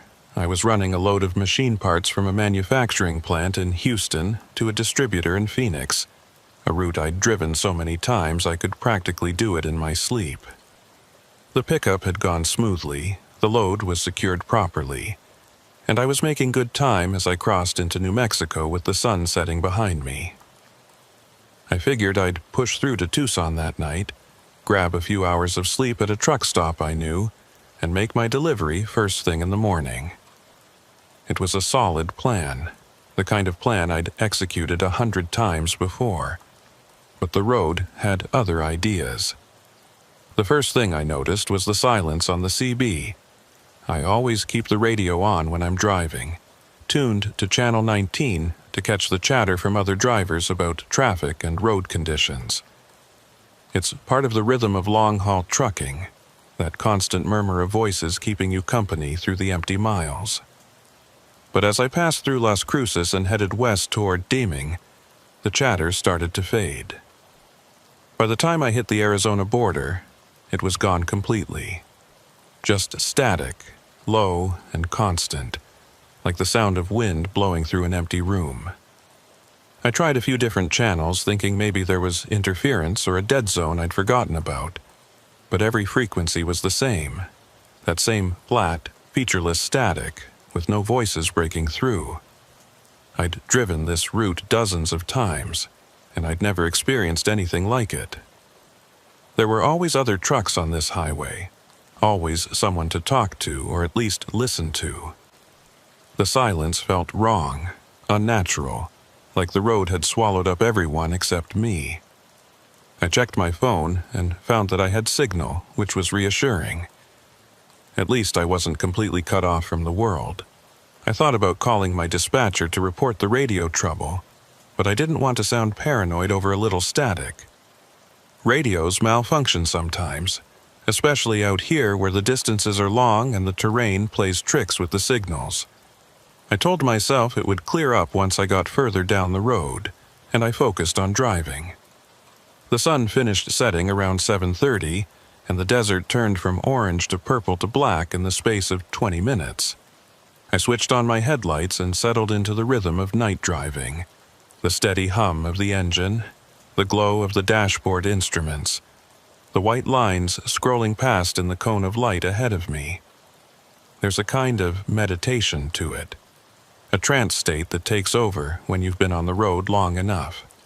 Your hands know what to do, your eyes know where to look, and your mind drifts into a space that's not quite awake and not quite asleep. Some drivers fight against it, pump themselves full of caffeine and loud music to stay alert. I've learned to embrace it, to let the road carry me along while I watch from somewhere deep inside my own head. That's probably why I didn't notice the mile markers right away. I was about an hour past the Arizona border, deep into the empty stretch between Lordsburg and Wilcox, when something tugged at the edge of my attention. I couldn't identify it at first, just a vague sense that something was off, that the rhythm of the drive had been disrupted somehow. I blinked and straightened up in my seat, trying to focus, and that's when I realized what was wrong. I'd been driving for over an hour without seeing a single mile marker. That doesn't happen on interstate highways. The markers are everywhere, every mile or less, green signs with white numbers telling you exactly where you are and how far you have to go. They're such a constant presence that you stop noticing them after a while, the way you stop noticing your own heartbeat. But when they're gone, you feel it. You feel the absence like a missing tooth, a gap in the landscape that shouldn't be there.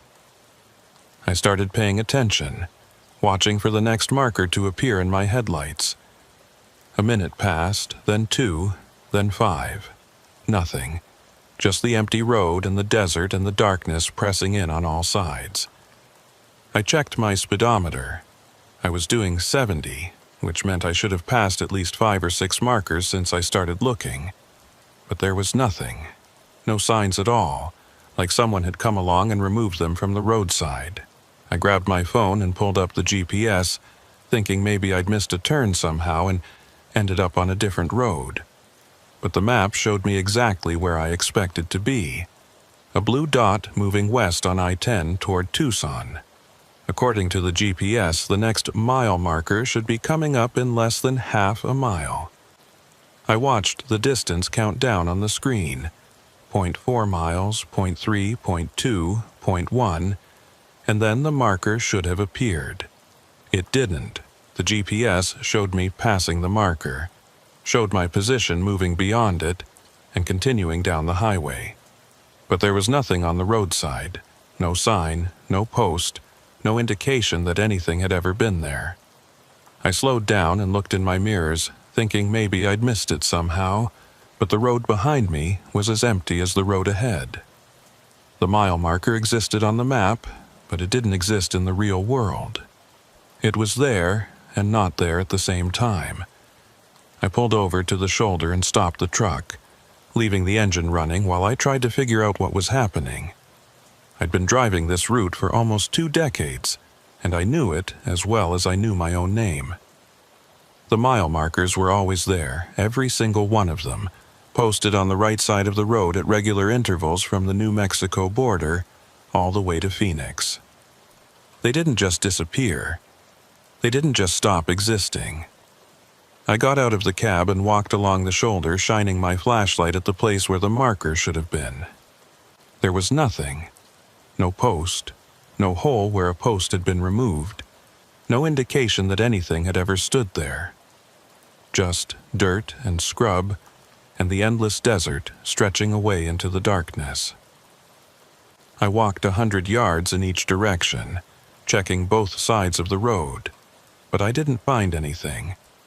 The mile marker was gone, and as far as I could tell, it had never been there in the first place. I was standing on the shoulder, trying to make sense of it, when I heard the sound. It came from the darkness to the south, a low rumble that I recognized immediately as a truck engine.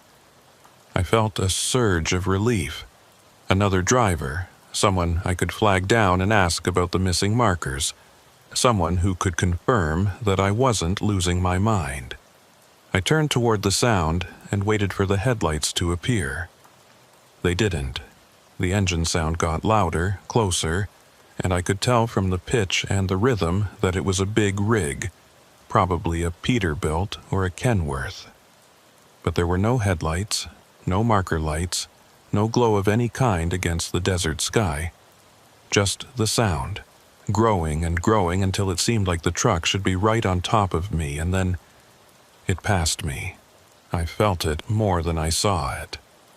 A rush of displaced air, a shadow moving through the darkness, the rumble of the engine dopplering as it went by. The truck was there, on the highway, passing my parked rig at 70 miles an hour. But it was completely dark. No lights of any kind, not even a reflection from my flashlight beam. It was like a hole in the night, a negative space where a truck should have been. And then it was gone, the engine sound fading into the distance ahead of me, and I was alone on the shoulder with my heart pounding and my hands shaking and no idea what I'd just witnessed. I got back in my cab and locked the doors, which is something I almost never do when I'm parked on the highway. I sat there for a long time, staring out the windshield at the empty road, trying to convince myself that I'd imagined the whole thing. A truck with no lights, that was impossible. It was illegal, for one thing, and suicidal for another. No one drives a big rig through the desert at night without lights. No one would even try. But I'd heard it. I'd felt it pass me. And somewhere out there in the darkness ahead, it was still driving, still moving west toward Tucson or Phoenix or wherever it was going. A ghost truck on a ghost highway following a route that didn't show up on any map. I thought about Clint Yarborough. I hadn't thought about Clint in years, hadn't let myself think about him. He'd been my partner back in the early days, when I was just starting out and didn't know enough to drive solo. We'd run as a team for almost 3 years, splitting the driving and the sleeping, sharing the cab and the miles and the long empty hours between loads. Clint had taught me most of what I knew about trucking: how to read the road, how to manage my logs, how to stay sane when the loneliness started to close in. He'd been a good partner and a better friend, and then one night he'd disappeared. It happened on this same stretch of highway almost 15 years ago. We were running a load from San Antonio to Los Angeles, and Clint was driving the night shift while I slept in the back. I woke up around 3 in the morning because the truck had stopped, and when I climbed into the front seat, Clint wasn't there. The cab was empty, the engine was idling, and the door on the driver's side was hanging open. I searched the whole truck, searched the roadside, called his name until my throat was raw. He was just gone, vanished into the desert night without a trace. The police investigated, of course. They searched the area, interviewed me for hours, checked Clint's background for any reason he might have wanted to disappear. But they never found anything, never came up with any explanation for what had happened. Clint Yarborough was declared a missing person, and eventually the case went cold. I finished the delivery on my own and kept driving, because that's what truckers do. You keep moving, you keep working. You don't let the road beat you no matter what it takes from you. But I never forgot Clint, and I never stopped wondering what had happened to him that night. Now, sitting in my cab on the shoulder of I-10 with the mile markers missing and a dark truck passing by without lights, I felt like I was starting to understand. Something had taken Clint. Something that lived out here in the empty miles. Something that existed in the spaces between the markers and the gaps in the radio static. It had taken him 15 years ago, and now it was showing itself to me. I started the engine and pulled back onto the highway because staying parked on the shoulder felt too exposed, too vulnerable. I needed to keep moving. Needed to get to Tucson where there were lights and people and some semblance of normal life. I pressed down on the accelerator and watched the speedometer climb, pushing the truck harder than I usually did on this stretch of road. That's when the CB crackled to life. I hadn't touched the radio since I'd given up on finding a working channel, but suddenly there was a voice coming through the static, faint, broken, but unmistakably human. "Marker, can't find. Anyone copy?" I grabbed the mic and keyed it immediately. "This is Rames, westbound on I-10 past Wilcox. I copy you. What's your situation?" The static swelled for a moment, and then the voice came back, clearer this time. It was a woman's voice, and there was an edge of fear in it that made my stomach clench. "This is Hazel 12, also westbound on I-10. I've lost my mile markers. I've been driving for I don't know how long, and I can't find any markers. Can anyone tell me where I am? Can anyone help me?" I felt the hair stand up on the back of my neck. Hazel 12 was experiencing the same thing I was, the same impossible disappearance of every sign and marker on the highway. That meant it wasn't just me, wasn't just a hallucination or a mental break from too many hours behind the wheel. Something was happening out here, something real, something that was affecting more than one driver. "Hazel 12, this is Rames. I've lost my markers too. I don't know what's going on, but you're not alone out here. Can you give me your approximate location?" The static crackled and hissed, and for a moment I thought I'd lost her. Then her voice came back, but it was different now. Fainter, more distant, like she was drifting away from me even though we were on the same highway. "I don't know where I am. The GPS says I should be near Tucson, but I can't find any exits. I can't find any signs. I've been driving for hours and I'm not getting anywhere. I think—" The static surged, swallowing her words. "I think I'm stuck. I think the road is keeping me here." "Hazel 12, listen to me. Keep driving, keep moving west. We'll figure this out together. Just stay on the radio and talk to me." But she was gone. The static closed in like a curtain, and no matter how many times I called her handle, she didn't respond. I was alone again, driving through the darkness on a highway with no markers, and somewhere out there another driver was lost in the same void I was, unable to find her way out. I drove for another hour, watching for markers that never came, listening for Hazel 12's voice on the radio. The highway stretched out ahead of me, endless and unchanging, and I began to understand what she'd meant about being stuck. I was moving, the engine was running, the wheels were turning, but it felt like I wasn't getting anywhere.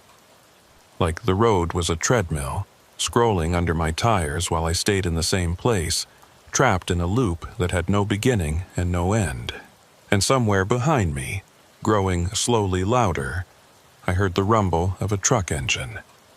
Coming closer, running without lights, following the same road I was on, following me. The truck behind me stayed just out of sight for the next 30 miles. I could hear it back there, that low rumble of a diesel engine running at highway speed, but every time I checked my mirrors there was nothing. No headlights, no silhouette, no indication that anything was following me except the sound.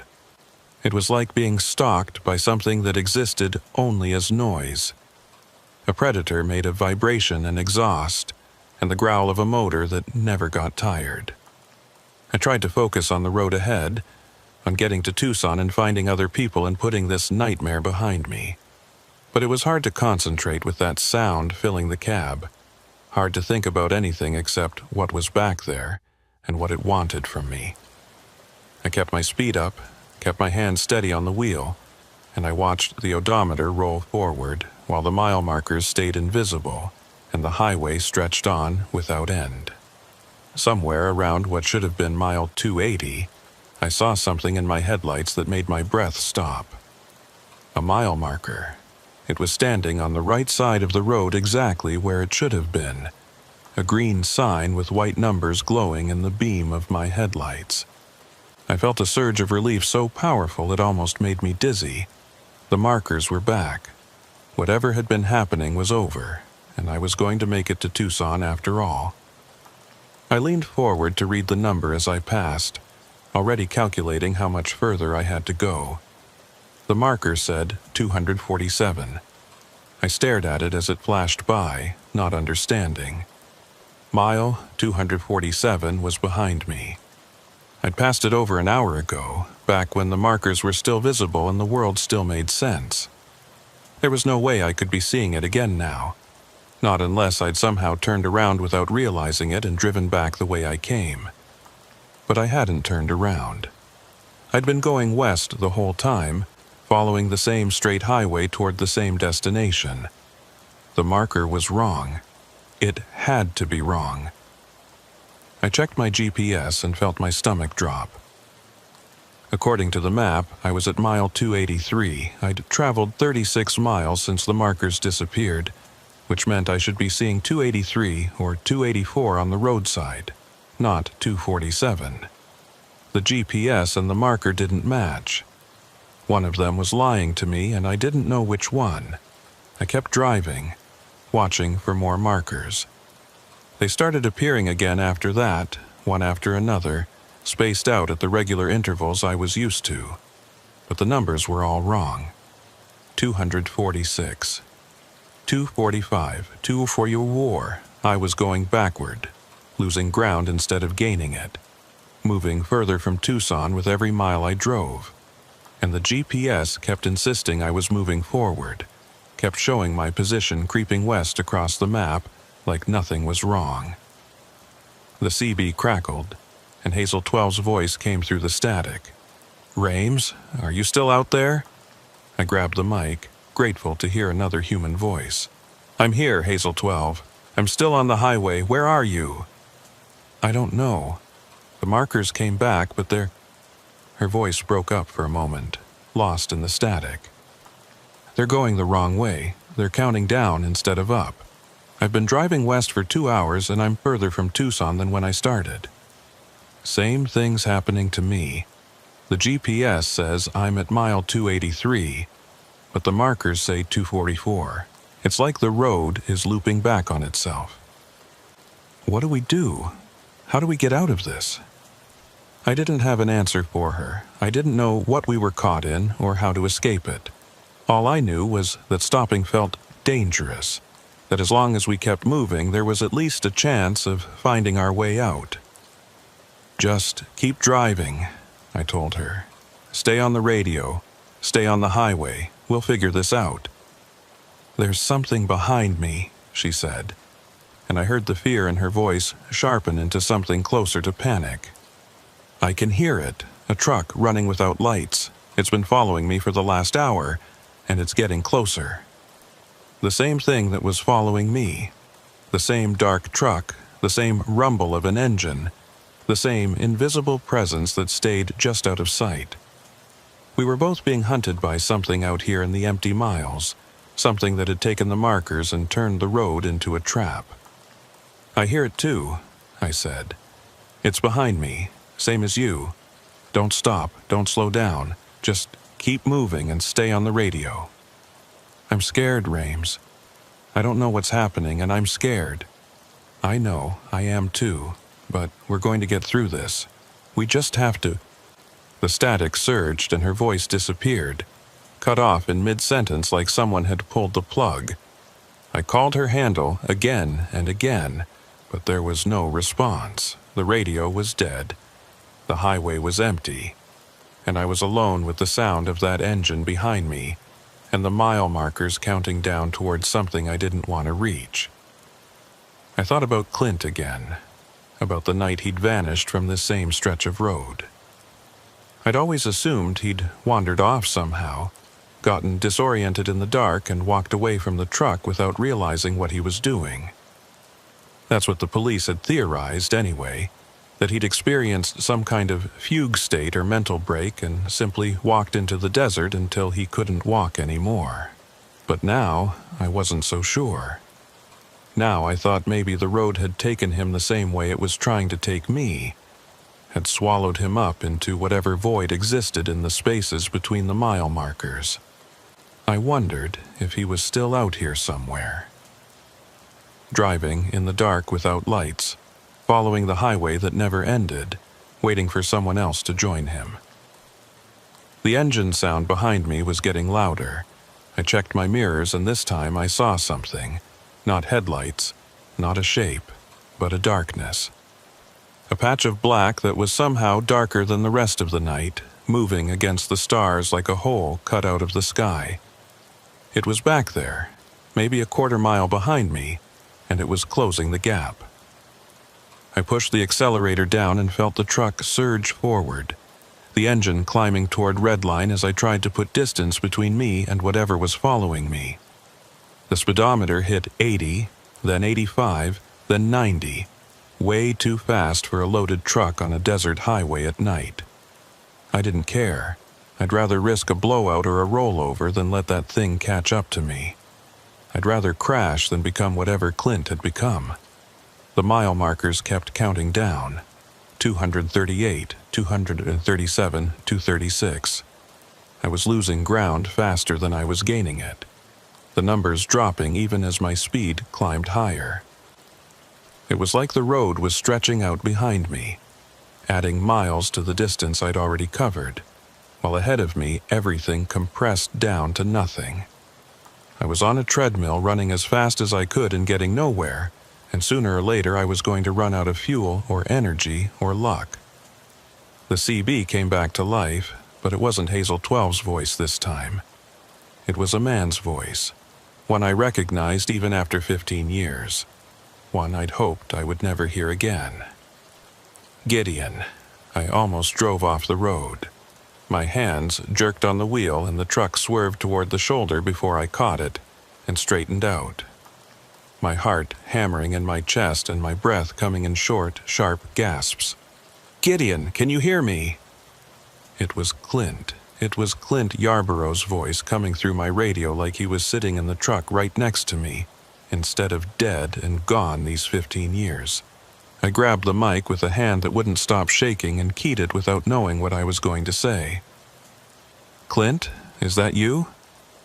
"It's me, Gideon. I've been waiting for you. I've been out here waiting for so long." "Where are you? What happened to you?" "I'm on the road. I've always been on the road. That's what happens when it takes you. You become part of it, part of the highway, part of the miles. You drive forever and you never get anywhere, and you wait for someone to come along who can hear you. Someone who remembers." I didn't want to believe what he was telling me. I wanted to believe it was a trick, a hallucination, something the road was using to mess with my head and break down my resistance. But it was Clint's voice, Clint's cadence, the same way of talking I remembered from all those nights we'd spent in the cab together, sharing stories and jokes and the quiet companionship that comes from driving the same miles with the same person year after year. "I looked for you," I said. "That night, when you disappeared, I searched everywhere. I called your name until I couldn't talk anymore. Why didn't you answer me?" I couldn't. I was already gone by then, already part of the road. I tried to reach you, tried to let you know what had happened, but you couldn't hear me. No one could hear me until you came back here, until you drove into the place where the markers disappear. That's where we are, Gideon. That's where all of us are, everyone who's been taken. The place between the miles. The darkness in my mirror was closer now. I could see it taking shape, resolving into the outline of a truck. A cab, a trailer, all of it black and lightless, running me down like a predator closing in for the kill. I pushed the accelerator harder, but there was nowhere left to go. The engine was already maxed out, the truck was already shaking with the effort of maintaining this speed, and the thing behind me was still gaining. "Is that you back there?" I asked. "Is that your truck?" "No, that's something else. That's the thing that takes us, the thing that brings us into the road. I don't know what it is, Gideon. I don't know where it comes from. I just know that when it catches you, you become like me. You become part of the highway, and you never leave. How do I stop it? How do I get away?" Clint was quiet for a moment, and when he spoke again, his voice was sad, resigned. The voice of someone who'd given up hope a long time ago. "I don't know if you can. I don't know if anyone can, once it starts following you." But there might be a way. There's a marker up ahead, mile 217. That's where it took me. That's where the road is thinnest, where the boundary between our world and this place almost disappears. If you can make it there, if you can find the marker that isn't there, maybe you can break through. Maybe you can get back to the real highway before it catches you. The marker that isn't there? What does that mean? You'll know when you see it, or when you don't see it. I'm sorry, Gideon. I'm sorry I can't explain it better. I'm sorry I can't help you more. I've been out here so long I don't remember how things work on the other side. The mile markers kept counting down. 229. 227. The dark truck was right behind me now, filling my mirrors with its emptiness. So close, I could almost feel it breathing down my neck. I had 12 miles to go. 12-mile markers between me and whatever was waiting at 2:17, and I didn't know if I was going to make it.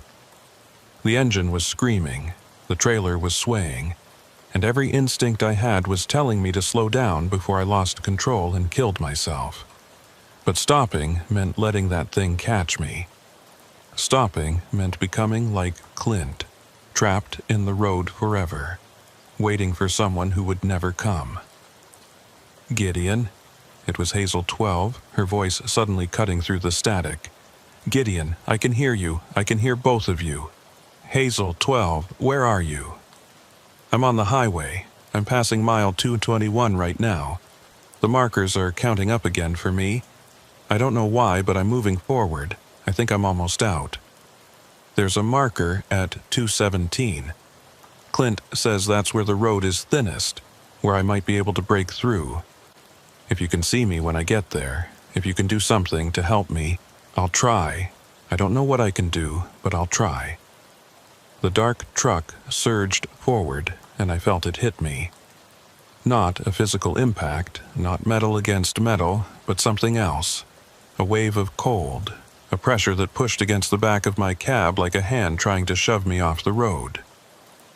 The temperature in the cab dropped 20 degrees in an instant, and I could see my breath fogging in front of my face as I gripped the wheel and fought to keep the truck steady. It was touching me now, reaching into my world, trying to drag me back into whatever void it had come from. I could see it ahead of me, a gap in the markers, an empty space where 217 should have been. The marker that wasn't there. It looked like nothing, just another stretch of roadside, but there was something wrong with the air around it. A shimmer, a distortion, like heat rising off asphalt on a summer day. That was the boundary Clint had talked about, the thin place where the road opened up and let things through from the other side. The dark truck hit me again, harder this time, and I felt something crack in the back of my mind. A memory surfacing, a moment I'd forgotten. Clint standing on the shoulder of the highway 15 years ago, looking back at me with an expression I didn't understand. Had I seen him that night? Had I watched him walk toward the marker that wasn't there and disappear into the shimmer, and then forgotten about it the same way I'd forgotten the mile markers and the static on the radio? Gideon, I can see you. Hazel to 12's voice was clear now, strong, cutting through the static like a beacon. I can see your truck up ahead. You're almost there. I saw her too. A set of headlights in the distance, coming toward me from the other direction, from the real highway where the markers counted up instead of down. She was on the other side of the boundary, in the world I'd left behind, and she was going to reach the gap at the same moment I did. The dark truck made one last push, throwing everything it had at me, and I felt the cold reach into my chest and start to squeeze. I couldn't breathe, couldn't think, couldn't do anything except grip the wheel and aim for the shimmer ahead of me. Mile 217. The marker that wasn't there. The place where the road ended or began, depending on which side you were standing on. I drove into the shimmer and everything went white. The white lasted forever and no time at all. I don't know how to describe what it felt like to pass through that shimmer. It wasn't like driving through fog or rain or any kind of weather I'd experienced in 19 years on the road. It was more like the world itself had been erased, replaced by a blank space where nothing existed except the vibration of my engine and the pressure of my hands on the wheel. I couldn't see the road, couldn't see the desert, couldn't see anything except that featureless white that seemed to go on forever in every direction. And then it ended. I came out of the shimmer like waking up from a dream, the world snapping back into focus around me with a sudden jarring clarity. I was still on the highway, still moving west, still gripping the wheel with the hands that ached from how hard I'd been holding on. But everything had changed. The sky was different. Not black anymore, but a deep purple gray. The color of twilight even though it had been full dark when I entered the shimmer. The desert on either side of the road looked wrong too. The colors washed out and faded. The shapes of the rocks and plants blurred like I was seeing them through dirty glass. I checked my mirrors and felt my heart seize in my chest. The dark truck was gone. There was nothing behind me except the empty highway, stretching back toward the horizon without a single vehicle on it. No headlights, no shadows, no rumble of an engine following me through the night. I was alone, completely alone. And for a moment, I let myself believe that I'd made it, that I'd broken through the boundary and escaped whatever had been hunting me. Then I looked at the mile markers and realized how wrong I was. They were there, posted on the right side of the road at regular intervals, exactly where they should have been. But the numbers weren't counting up or down. They were all the same. Every single marker I passed said 217, mile 2teen, mile 2teen, mile 2teen, repeating over and over like a broken record, like a loop that had no beginning and no end. I'd driven through the shimmer and come out on the other side, but I hadn't escaped. I'd gone deeper. I was in the place between the miles now, the void that Clint had described. The nowhere space where the road kept going but never got anywhere. I kept driving because I didn't know what else to do. The highway stretched out ahead of me, straight and flat and endless, passing through a landscape that looked like the desert I knew, but felt fundamentally different. The colors were wrong. The proportions were wrong. Even the quality of the light was wrong.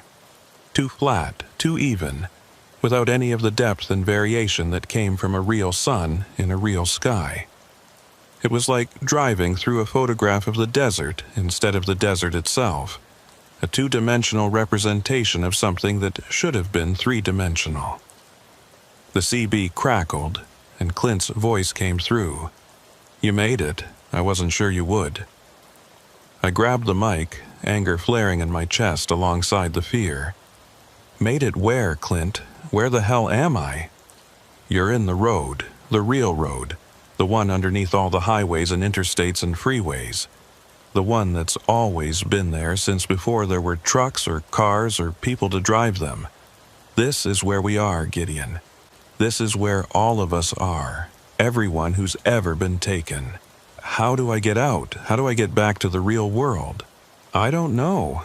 I've been trying to figure that out for 15 years, and I haven't found an answer yet. Maybe there isn't one. Maybe, once you're here forever." I didn't want to accept that. I couldn't accept that. I had a life back there, a job, people who would miss me if I disappeared. I wasn't going to spend eternity driving through some shadow version of the desert, trapped in a loop that never ended and never changed. There had to be a way out. There had to be something I could do. "Where are you?" I asked. "If we're both in this place, we should be able to find each other. Maybe together we can figure out how to escape. I'm on the road, same as you, but it doesn't work like that here. Distance doesn't mean the same thing. I could be right next to you or 1,000 miles away, and there'd be no way to tell the difference. The road shows you what it wants to show you. It takes you where it wants to take you." Then how are we talking? How can I hear you on the radio? The radio's different. It goes everywhere, reaches everywhere. That's how we stay connected, all of us who are trapped here. We talk to each other, share stories, try to remember what it was like to be alive. It's the only thing that keeps us sane. I thought about Hazel 12, the fear in her voice when she'd told me about the truck following her. There's another driver out there, a woman, handle of Hazel 12. She was on the real highway, moving toward the shimmer from the other direction. Is she here too? Did she get pulled in? I don't know. I haven't heard her since you came through. She might still be on the other side, might have made it past the boundary before it closed. Or she might be here somewhere, driving her own loop, trying to find her own way out. Clint paused, and when he spoke again his voice was heavier, more tired. There are a lot of us in here, Gideon, more than you'd think. Drivers who disappeared over the years, people who vanished on this stretch of road and were never seen again. We're all here, all driving, all looking for something we're never going to find. I kept moving through the gray twilight, watching the mile markers repeat their endless 217, trying to understand what Clint was telling me. All those drivers who'd gone missing over the years, all those cases that were never solved, they were here, trapped in this void, driving forever on a road that went nowhere. It was worse than death, worse than anything I could have imagined. At least, when you died, it was over. At least you got to stop. What about the thing that was following me? I asked. The dark truck. Where did it go? It's still out there. It's always out there, on the edges, waiting for new people to come through. It doesn't come into this place very often. It doesn't need to. Once you're here, you're not going anywhere. It just patrols the boundary, catches people who try to cross, brings them in. It almost got me. Right before I hit the shimmer, it was right on top of me. I could feel it touching me, reaching into the cab. You're lucky you made it through before it finished. If it had caught you on the other side, you would have become like it. Not a driver anymore, not a person. Just a thing that hunts, a piece of the road that brings people in. That's the worst fate, Gideon. That's what happens to the ones who give up, who stop fighting. They become part of the machinery. I shuddered at the thought of it. All those years I'd spent on the road, I'd never thought about what it might be doing to me, how it might be changing me without my knowing. I'd always loved driving, loved the freedom and the solitude and the endless miles of possibility. But maybe that love was dangerous. Maybe it was a trap, a way of seducing you until you couldn't tell the difference between yourself and the road anymore. The landscape outside my windows started to change. The washed-out desert gave way to something else, a long stretch of highway that looked almost normal, with proper lighting and proper colors and what appeared to be other vehicles in the distance. I felt a surge of hope that maybe I was approaching some kind of exit, some boundary that would let me back into the real world. But as I got closer, I realized the truth. They were trucks, hundreds of them, parked on both sides of the highway, stretching away into the distance as far as I could see. Old trucks and new trucks, semis and straight jobs, every make and model from every era of trucking history. Some of them looked like they'd been there for decades, their paint faded and their tires flat, settled into the ground like they'd grown roots. Others looked brand new, their chrome still shining, their engines still warm. All of them were empty. All of them were waiting. "What is this?" I asked into the mic. "What am I looking at?" This is where the trucks go when the drivers give up. When you stop fighting, when you accept that you're never going to get out, you park here and you let go. Your truck stays, but you, the part of you that's still human, you fade away. You become part of the road, part of the nothing that fills in all the spaces. It's not painful, from what I've heard. It's just empty. You stop being you, and you start being everything else. I drove past the rows of parked trucks, feeling their emptiness pressing against me from both sides.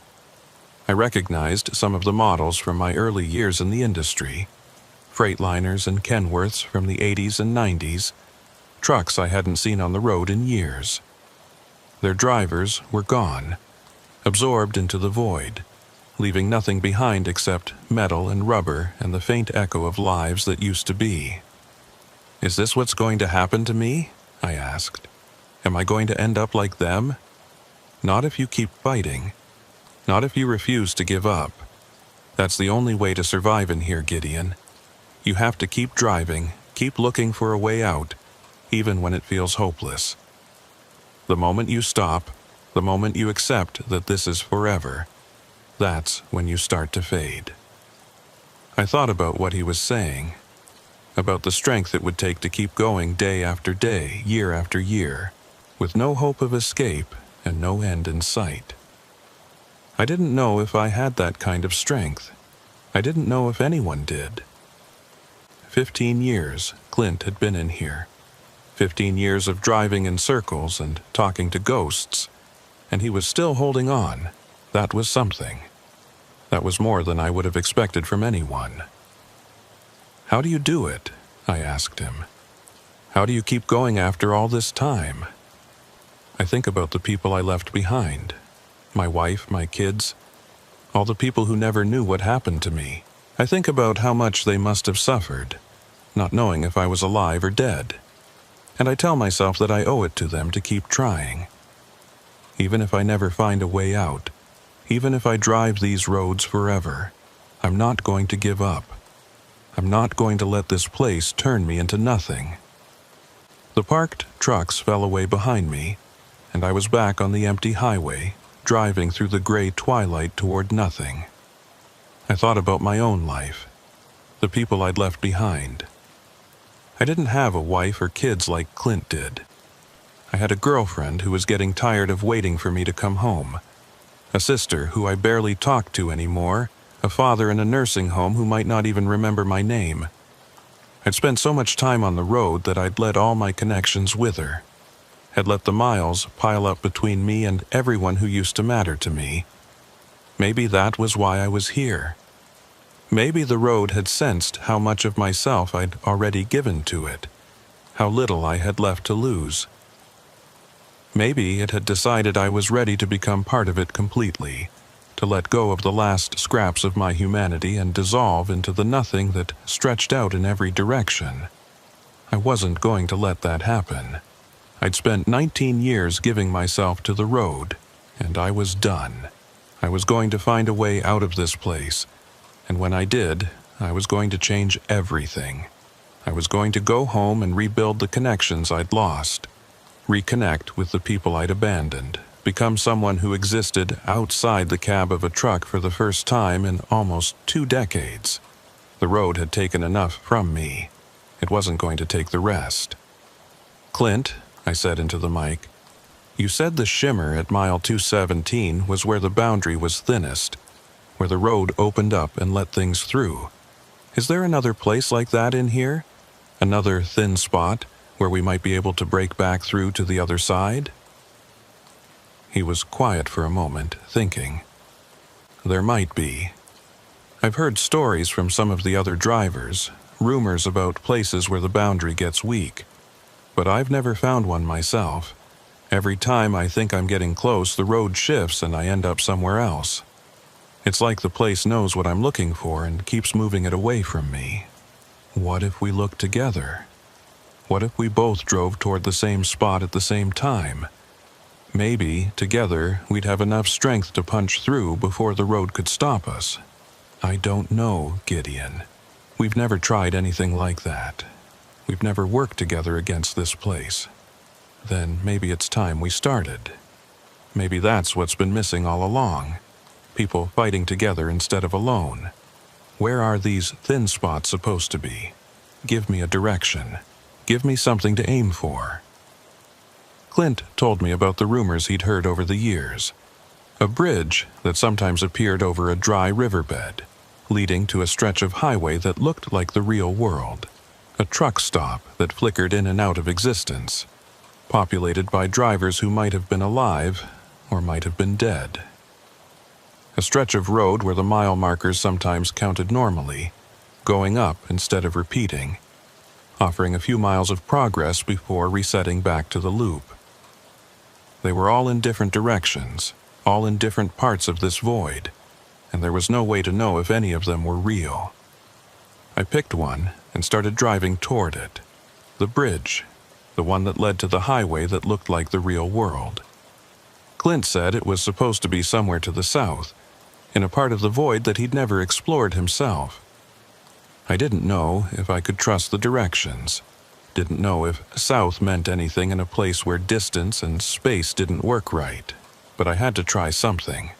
I had to keep moving, keep fighting, or I was going to end up like those empty trucks on the roadside, fading away into nothing. The highway curved to the south and the landscape started to change again. The gray twilight deepened into something closer to night, and the desert gave way to rocky canyons and steep cliffs that loomed on either side of the road. It looked more like the terrain around Flagstaff than the flat scrubland of southern Arizona, but that didn't mean anything. Geography didn't work in this place. The road showed you what it wanted to show you. I'd been driving for what felt like hours when I first heard the other engines. They came from everywhere at once. Ahead of me, behind me, on both sides, a rumble of motors that grew and grew until it filled the cab and drowned out the sound of my own truck. I checked my mirrors and saw headlights appearing in the distance, dozens of them, converging on me from every direction. Other trucks, other drivers, all of them moving toward the same spot where I was. "Clint, what's happening? There are trucks everywhere. They know what you're trying to do. The road knows. It's calling everyone in, trying to stop you from reaching the bridge. Are they going to attack me? Are they going to try to run me off the road? No. They're not hostile, most of them. They're just scared. They've been in here so long they've forgotten what hope feels like. They're coming to watch you fail, to see you give up like everyone else does. It makes them feel better about their own surrender." The trucks were getting closer, filling the highway ahead of me and behind me, boxing me in just like the dark truck had done before I passed through the shimmer. But these weren't shadows or voids or hunting machines. These were real trucks with real drivers, people who'd been trapped in this place for years or decades, people who'd lost everything and had nothing left except the driving. I could see them now through my windshield, the outlines of cabs and trailers, the glow of headlights and marker lights, a whole convoy of the lost converging on this stretch of road. Some of them were old, their trucks battered and worn from years of driving without maintenance. Others were newer, still shiny and clean, barely marked by their time in the void. They were all watching me, waiting to see what I would do. I kept my foot on the gas and aimed for the narrowing gap between them. If they wanted to stop me, they were going to have to hit me. I wasn't slowing down, wasn't pulling over, wasn't giving up. I'd made my decision and I was sticking to it. The convoy parted. I don't know what I expected. Maybe a collision, maybe a confrontation, maybe a wall of steel that I'd have to crash through or turn back from. But instead, the trucks pulled aside, opening a lane down the center of the highway, letting me pass between them like an honor guard. They were still watching, still waiting, but they weren't stopping me. They were letting me try. One of them keyed his CB as I passed, and his voice came through my speaker, old and tired, but with something underneath that might have been hope. "Give 'em hell, driver. Give 'em hell for all of us." I drove through the convoy and out the other side, and the trucks fell away behind me, returning to their own endless loops, their own private prisons. But I felt something from them as I left, a kind of energy or a tension that stayed with me as I continued toward the bridge.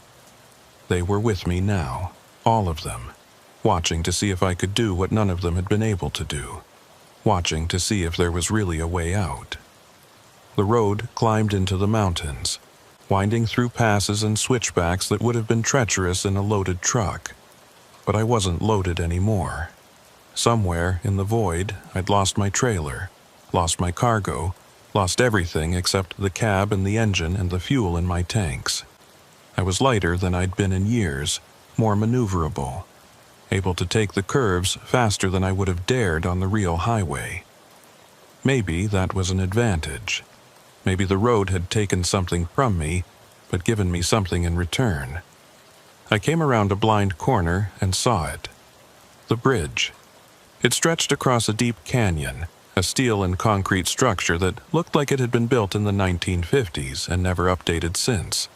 The style was old, the materials were old, even the faded paint on the support beams looked like it belonged to another era. But it was real. More real than anything else I'd seen since entering the void. More solid and present and three-dimensional. This was the thin spot Clint had told me about. The place where the boundary between the void and the real world grew weak. And on the other side of the bridge, I could see it. The highway. The real highway, with proper mile markers and proper lighting, and the distant glow of what might have been a town or a truck stop somewhere on the horizon. It was right there, less than a quarter mile away, and all I had to do was cross the bridge and I'd be back. I'd be free. I pressed the accelerator and started across. The bridge groaned under my wheels. I could feel it swaying, feel the old structure protesting against the weight of my truck, and I wondered how long it had been since anyone had tried to cross. Maybe years. Maybe decades. Maybe the bridge had been waiting all this time, holding itself together through some supernatural effort, ready to collapse the moment someone finally tried to use it. I was halfway across when the dark truck appeared. It came out of nowhere, materializing on the bridge ahead of me, blocking my path to the other side. No lights, no sound, just that void of darkness that was blacker than anything natural, shaped like a truck but empty of everything that made a truck real. It had been waiting for me. It had known I would come here, known I would try to cross, and it had positioned itself to stop me.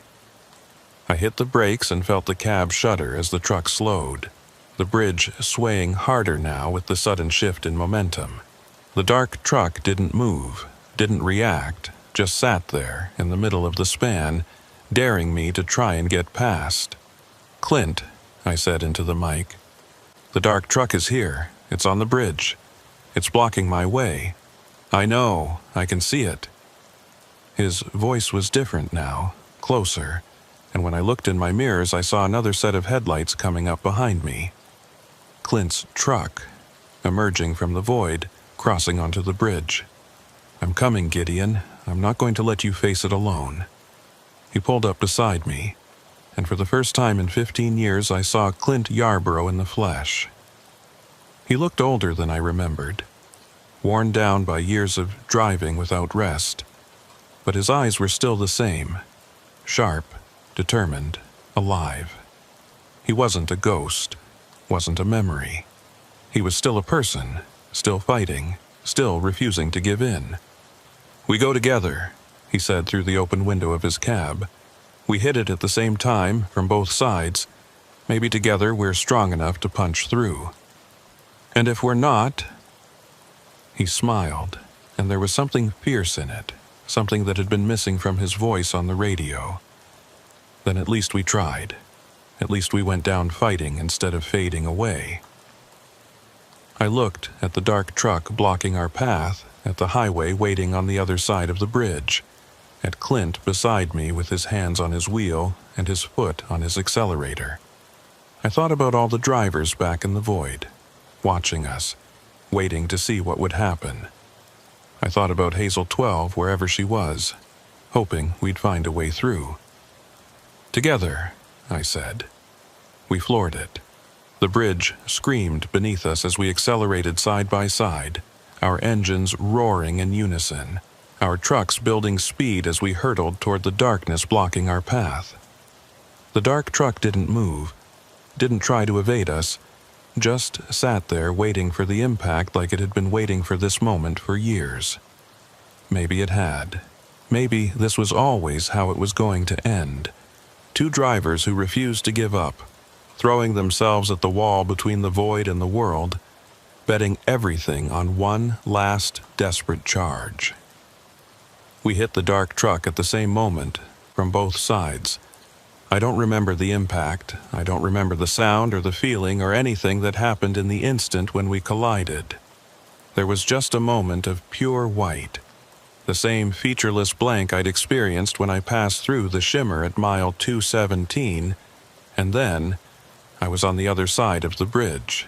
The highway stretched out ahead of me, real and solid, with mile markers counting up and headlights in the distance and the first glow of dawn on the eastern horizon. I was out. I was free. I'd broken through the boundary and made it back to the world where I belonged. I pulled over to the shoulder and stopped the truck, my hands shaking so badly I could barely set the brake. I sat there for a long time, staring out the windshield at the road, waiting for it to disappear, waiting for the void to reach out and drag me back. But it didn't. The highway stayed solid, the dawn kept brightening, and the world remained exactly as it should be. I grabbed the mic and keyed it with trembling fingers. "Clint? Clint, are you there? Did you make it?" Static, silence. The empty hiss of a radio that had no one on the other end. I called his name again and again, cycling through channels, searching for any sign that he'd come through with me. But there was nothing. Clint was gone, still trapped in the void, sacrificed to the impact that had broken me free. He'd given me my escape and paid for it with his own, staying behind so that I could get through. I sat on the shoulder of the highway and watched the sun come up, and I thought about Clint Yarborough, who had been my partner and my friend, who had been trapped in the road for 15 years, and had used his one chance at freedom to save someone else. I thought about all the drivers still in there, still circling, still hoping for a way out that might never come. I thought about Hazel 12, wherever she was, and hoped that she had made it, that she was out there somewhere on the real highway, driving toward home. And I thought about the road, the real road underneath all the highways, the hungry thing that waited in the spaces between the miles. It was still there. It would always be there, and sooner or later it would find someone else. I put the truck in gear and pulled back onto the highway, heading west toward Tucson.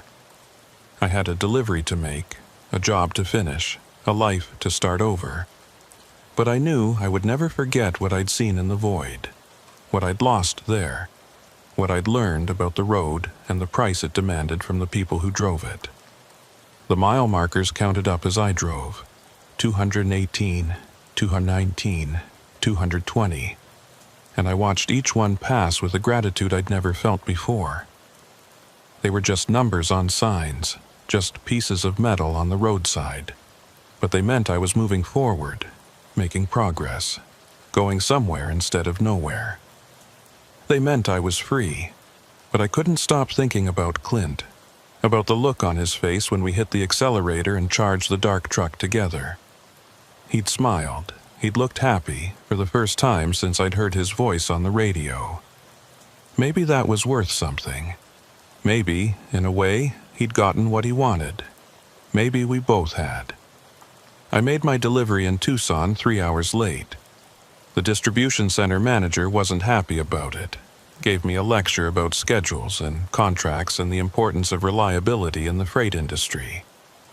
I stood there and took it, nodding at the right moments, saying the right things to smooth over the situation. But I wasn't really listening. I was thinking about Clint, about the void, about everything I'd seen and done in the hours since I'd lost my mile markers on a dark stretch of I-10. The manager's complaints seemed very small and very far away, like they belonged to a world I'd left behind and wasn't sure I could find my way back to. When he finally let me go, I drove to a truck stop on the outskirts of town and parked in the back row where it was quiet. I sat in my cab for a long time, staring out the windshield at nothing, trying to process what had happened. I'd been in the void. I'd seen the place where drivers went when the road took them, seen the trucks they left behind when they gave up, seen the boundary between that world and this one. I'd watched Clint sacrifice himself to get me through, staying behind in the darkness so that I could come back to the light. It was too much to absorb, too much to make sense of.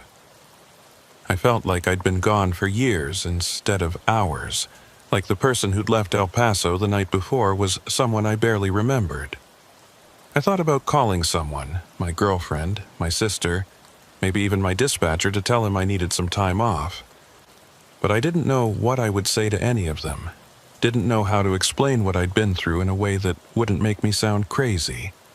So I just sat there, watching the other trucks come and go, listening to the sounds of the truck stop around me, trying to convince myself that I was really back, that the void hadn't followed me through the shimmer, and wasn't waiting just around the corner to pull me in again. Around noon, I finally got out of the cab and walked into the truck stop to get some food. I wasn't hungry, but I needed to do something normal, something that would anchor me to the real world and remind me what ordinary life felt like. I ordered a sandwich and a cup of coffee at the counter and sat down in a booth by the window, watching the parking lot and the highway beyond it. The mile markers were visible from where I sat. Green signs with white numbers, counting up as they should, marking the distance between here and everywhere else. They looked solid and permanent, like they'd always been there and always would be. But I knew better now. I knew how easily they could disappear. I was halfway through my sandwich when I heard it. A voice on the truck stop's CB radio, the one they kept behind the counter so drivers could listen to the chatter while they ate. It was faint, broken up by static, but I recognized it immediately. I'd heard it too many times in the last 12 hours to ever forget it. "Anyone copy? This is Hazel 12. Can anyone hear me?" I dropped my sandwich and ran to the counter, pushing past a startled waitress to get to the radio. The clerk behind the register looked at me like I was crazy, but I didn't care. I grabbed the mic and keyed it, my heart pounding in my chest. "Hazel 12, this is Rames. I copy you. Where are you? Are you okay?" The static crackled and hissed, and for a long moment there was nothing. Then her voice came back, clearer this time, strong enough that I could hear the relief in it. "Rames, oh thank God. I thought I was alone out here. I thought everyone was gone. Where are you? Did you make it through? Are you on the real highway? I don't know. I think so. The markers are counting up again, and I can see other trucks on the road. But I can't find anyone to talk to. Every frequency I try is dead. You're the first voice I've heard in I don't know how long. Hours, maybe. It feels like days." I looked at the clerk, who was staring at me with a mixture of confusion and concern. "Is there a way to patch this through to the road, to reach someone who's driving right now? Mister, that radio barely reaches the parking lot. If she's out on the highway, she's not hearing you through this." But she was hearing me. Somehow, despite the limitations of the equipment, despite the distance and the static and everything that should have made communication impossible, Hazel 12 was hearing my voice, and I was hearing hers. Maybe it was a residual effect from the void. Some connection that had been forged when we were both trapped in that place between the miles. Maybe the radio worked differently for people who'd seen what we'd seen. "Hazel 12, listen to me. I'm at a truck stop in Tucson, south side of town, right off the interstate. Can you get here? Can you find your way to this location?" "I think so. I'm westbound on I-10, maybe an hour out. I'll look for your truck in the lot. I'll be here. I'm not going anywhere until you arrive." The static swelled and her voice disappeared, lost in the noise. But she'd heard me and she was coming.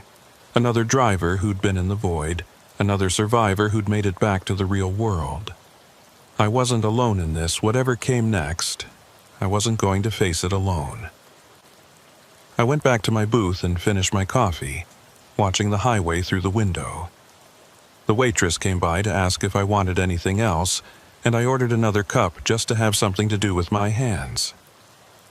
The minutes crawled by, each one feeling longer than the last, and I kept looking at the entrance to the parking lot, waiting for a truck to turn in, waiting for Hazel 12 to appear. She arrived just over an hour later, a blue Peterbilt 579 with a refrigerated trailer, pulling into the lot and parking in the first available spot. I was out of the booth and through the door before she'd even set her brake, crossing the parking lot at a half run, needing to see her, needing to confirm that she was real and that I wasn't imagining things. She climbed down from her cab as I approached, a woman in her 40s with short dark hair and tired eyes, wearing jeans and a flannel shirt that looked like she'd been sleeping in it. She looked at me for a long moment, and I could see in her face the same shell-shocked expression I'd been wearing all morning. The same look of someone who'd been through something impossible and was still trying to make sense of it. "Rames?" she asked. "That's me. You're Hazel 12? "Alma Vasquez. Hazel 12 is just my handle."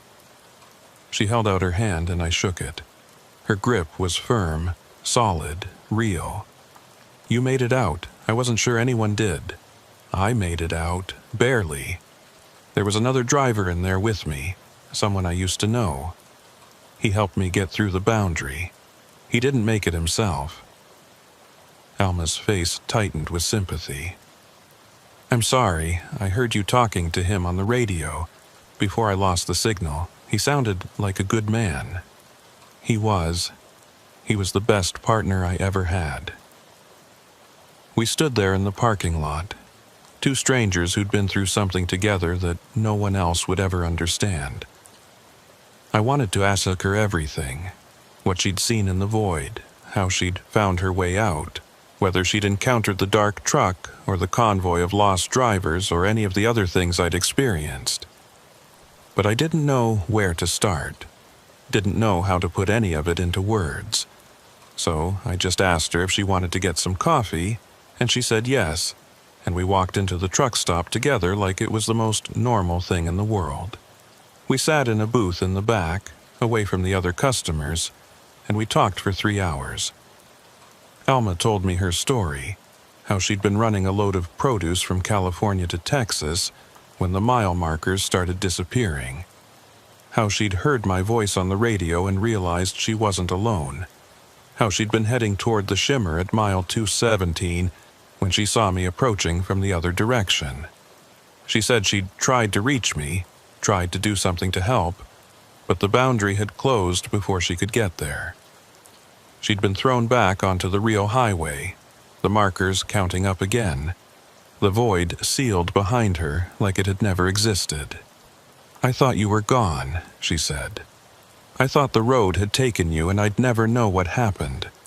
I've been driving in circles for hours, trying to find someone to talk to, trying to figure out if any of it was real. When I heard your voice on the radio," she shook her head, "it was the best thing I've ever heard." I told her my story too, everything that had happened from the moment I lost my markers to the moment I came out on the other side of the bridge. I told her about Clint, about the void and the empty trucks and the convoy of lost drivers. I told her about the dark truck, about how it had tried to stop us at the boundary and how Clint had sacrificed himself to break us through. She listened without interrupting, her coffee growing cold in front of her, her eyes never leaving my face. When I finished, she was quiet for a long time. Then she said, "What do we do now? How do we go back to normal life after something like this?" It was a good question, and I didn't have a good answer. I'd been asking myself the same thing since I pulled off the highway that morning, and I still didn't know. The void was real. The road was hungry. There were drivers trapped in that place between the miles, driving forever, waiting for someone to find a way to free them. How did you go back to hauling freight and paying bills and worrying about schedules when you knew something like that existed? How did you pretend the world was normal when you'd seen what was underneath it? I don't know, I told her honestly. But I know we can't just forget about it. We can't pretend it didn't happen and go on with our lives. There are people in there, Alma. Drivers who've been trapped for years, decades, waiting for someone to help them. Clint gave his life to get me out. I owe it to him to do something with that. What can we do? We barely made it out ourselves. We don't know how the void works, don't know how to find the boundaries or open them up. We're just two drivers. What can we possibly do against something like that? We can start by finding others, other drivers who've been in the void and made it back, other people who know what's out there. We can share information, compare experiences, try to figure out how the road works and how to fight it. We can't be the only ones this has happened to. There have to be others. Alma looked skeptical, but I could see something else in her eyes too, a spark of interest, maybe even hope. She'd been through the same thing I had, seen the same horrors, felt the same despair.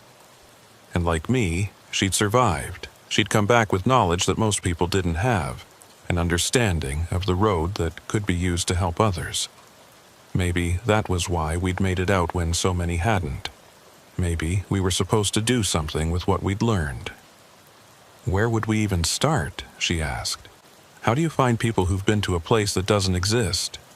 The same way I found you. The radio. The trucking community. Word of mouth at truck stops and rest areas. Drivers talk to each other, share stories, pass along warnings about dangerous stretches of road. If there are others out there who've experienced what we experienced, someone will know about them. She thought about it for a moment, then nodded slowly. Okay, I'm not saying I'm in, but I'm not saying I'm out either. Let's see what we can find.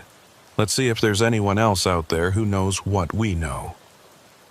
We exchanged phone numbers and promised to stay in touch, and then Alma went back to her truck to get some sleep before continuing her run to Texas. I watched her drive out of the parking lot, her taillights disappearing into the flow of traffic on the interstate, and I felt something I hadn't felt since before the void. Something like purpose. I didn't leave Tucson that day.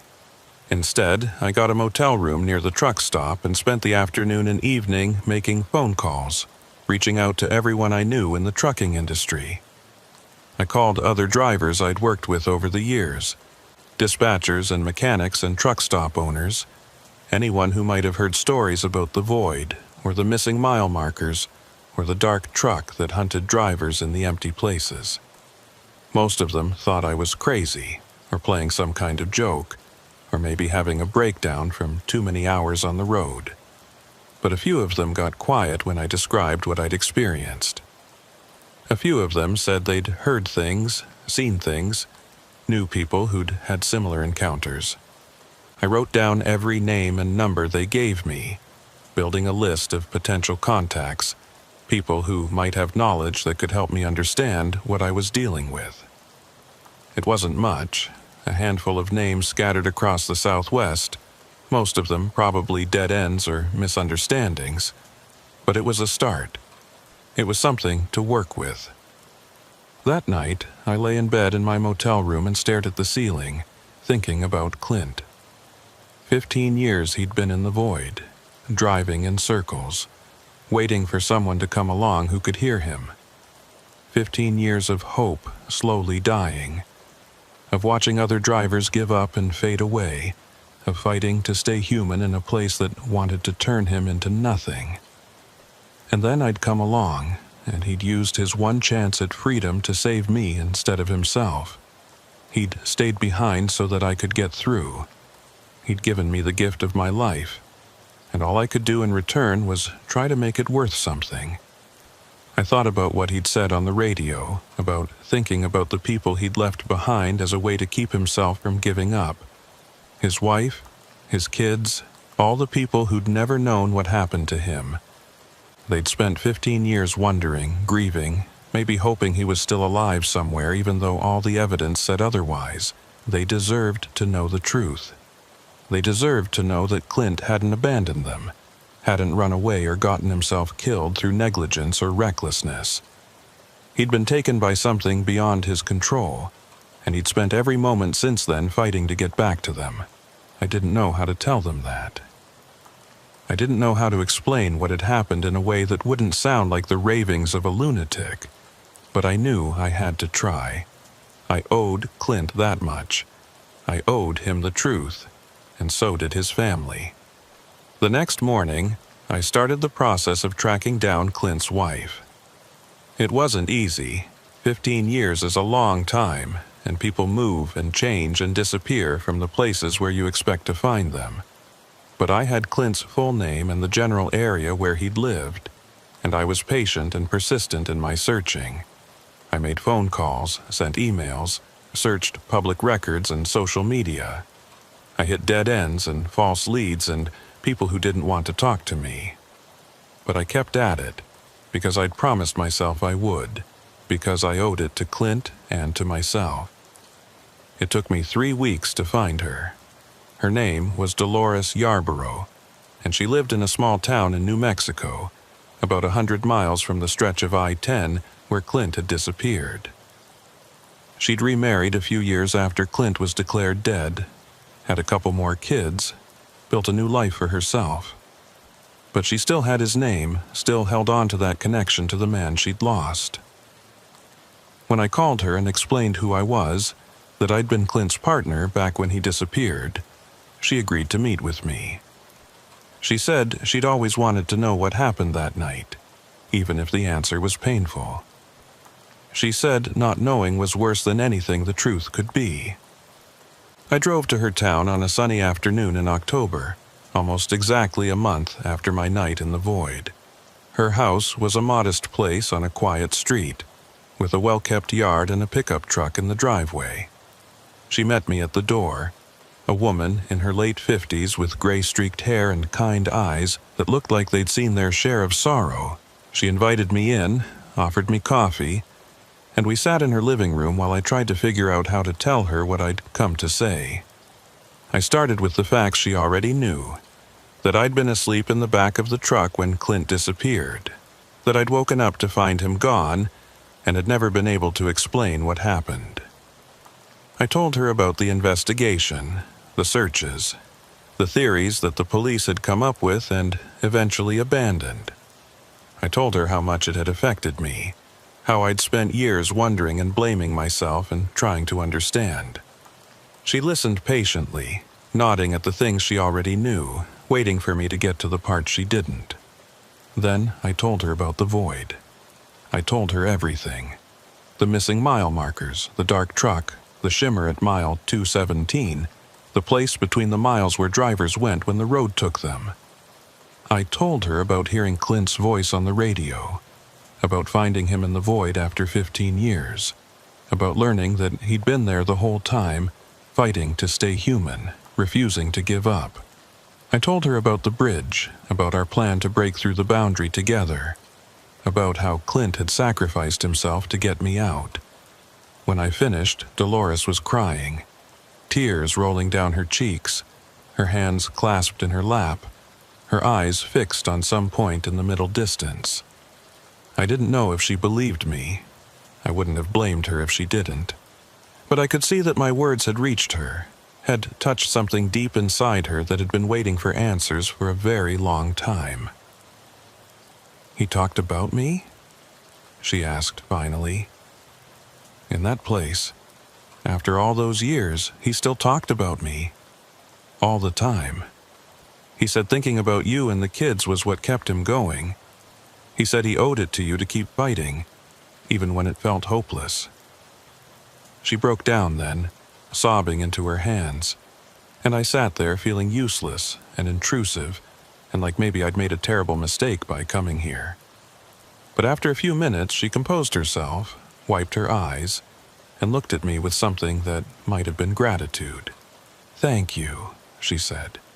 "Thank you for telling me. I know it sounds crazy, and I don't know if I believe all of it, but thank you. At least now I know he didn't leave us on purpose. At least now I know he was thinking about us at the end." "He wasn't at the end," I said. "He's still in there, still driving. The void doesn't kill you, it just traps you. Clint's still fighting Dolores. He's still hoping someone will find a way to get him out." She looked at me for a long moment, and I could see her wrestling with what I was telling her. It was a lot to accept, a lot to believe. The idea that her first husband was still alive, still conscious, still existing in some impossible place between the mile markers of an Arizona highway. It went against everything she knew about how the world worked. But I could also see that she wanted to believe it. She wanted to think that Clint was still out there, still holding on, still the man she'd married all those years ago. "Is there anything we can do?" she asked. "Is there any way to help him?" "I don't know. But I'm going to find out. I'm going to learn everything I can about the void and how it works, and I'm going to find a way to get people out. Clint saved my life. I'm not going to give up on him." She reached out and took my hand, squeezing it hard. "Find him," she said. "Please. If there's any way to bring him back, find him." I promised her I would try. I drove back to Tucson that night, thinking about Dolores and Clint and all the years they'd lost. Thinking about the void and the drivers trapped inside it, the empty trucks and the fading souls and the dark thing that hunted the boundaries. Thinking about Alma and the list of names I'd gathered, all the people who might have knowledge or experience that could help me understand what I was fighting against. I called Alma when I got back to my motel room and told her about my visit with Dolores. She listened quietly, and when I finished she said she'd been doing some research of her own. She'd found a few more names, a few more leads, people who claimed to have had experiences similar to ours. She said she was starting to believe that we might actually be able to do something, might actually be able to make a difference. "There's something else," she said. "I've been going through old trucking forums and message boards, looking for posts about the void or the missing mile markers. Most of it's nonsense. Urban legends and creepypastas and people making stuff up for attention. But I found something that looks real. A post from about 10 years ago, from a driver who claimed he'd been in the void and made it out. He said he'd found a way to communicate with the drivers inside, a way to send messages back and forth across the boundary. Did he say how? No. The post was incomplete. It looked like he'd started to explain and then stopped in the middle. But he left a location.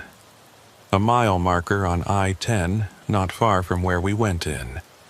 He said that was where the boundary was weakest, where communication was possible. He said if anyone wanted to learn more, they should go there and listen. I felt something stir in my chest.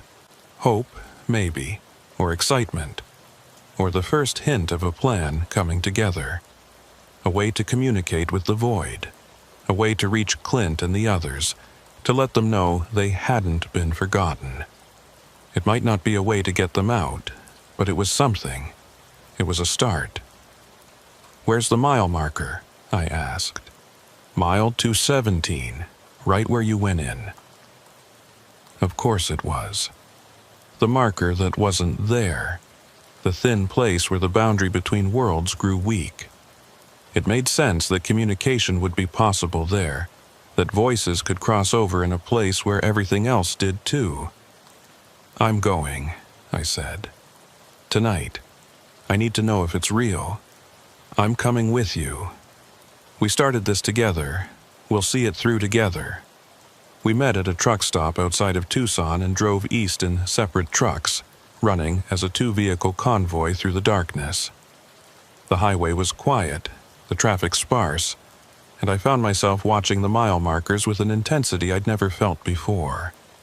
They were all there, counting up as they should, 200 and 210 and 215, normal, predictable, exactly what they were supposed to be.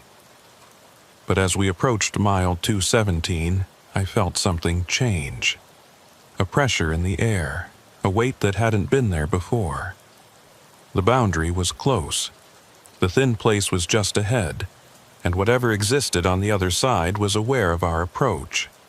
We pulled over at the spot where the marker should have been, the empty stretch of roadside, the gap in the sequence. The post was still missing, just like before, but I could see the shimmer in the air now, the distortion that marked the edge of the void. It was faint, barely visible, but it was there. The boundary was real, and it was close.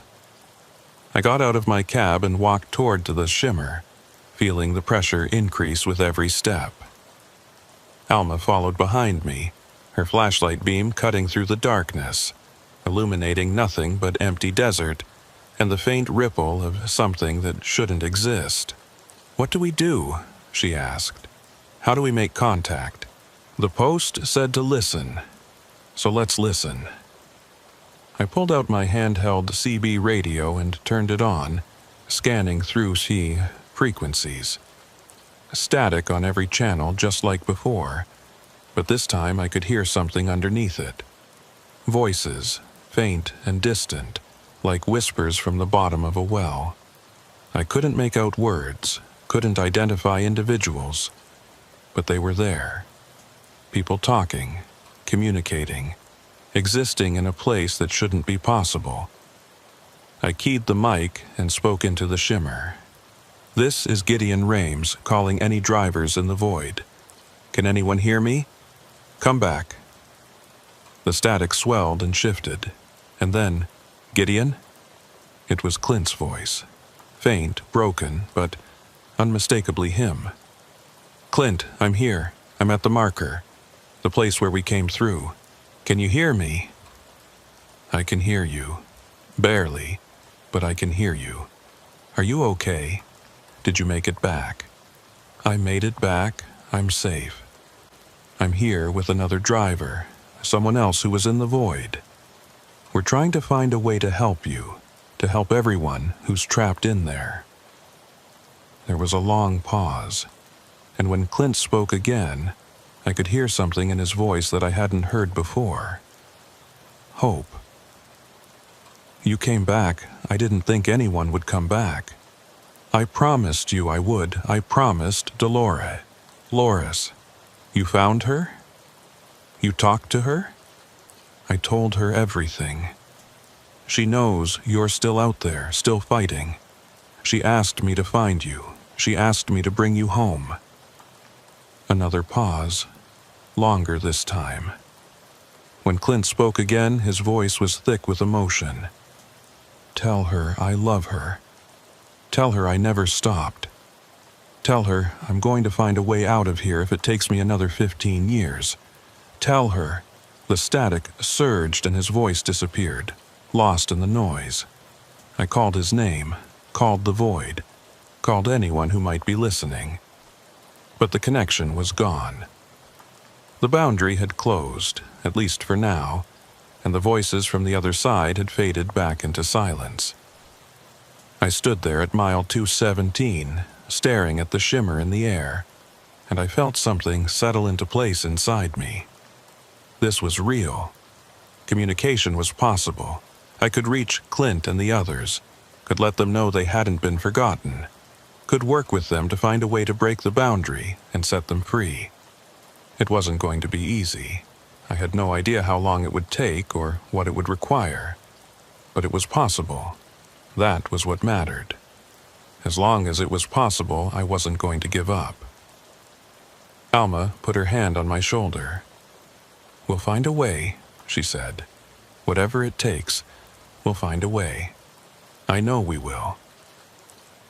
We drove back to Tucson as the sun was coming up, the sky turning pink and orange ahead of us, the mile markers counting up like a promise that the world still made sense. I thought about everything that had happened in the past month.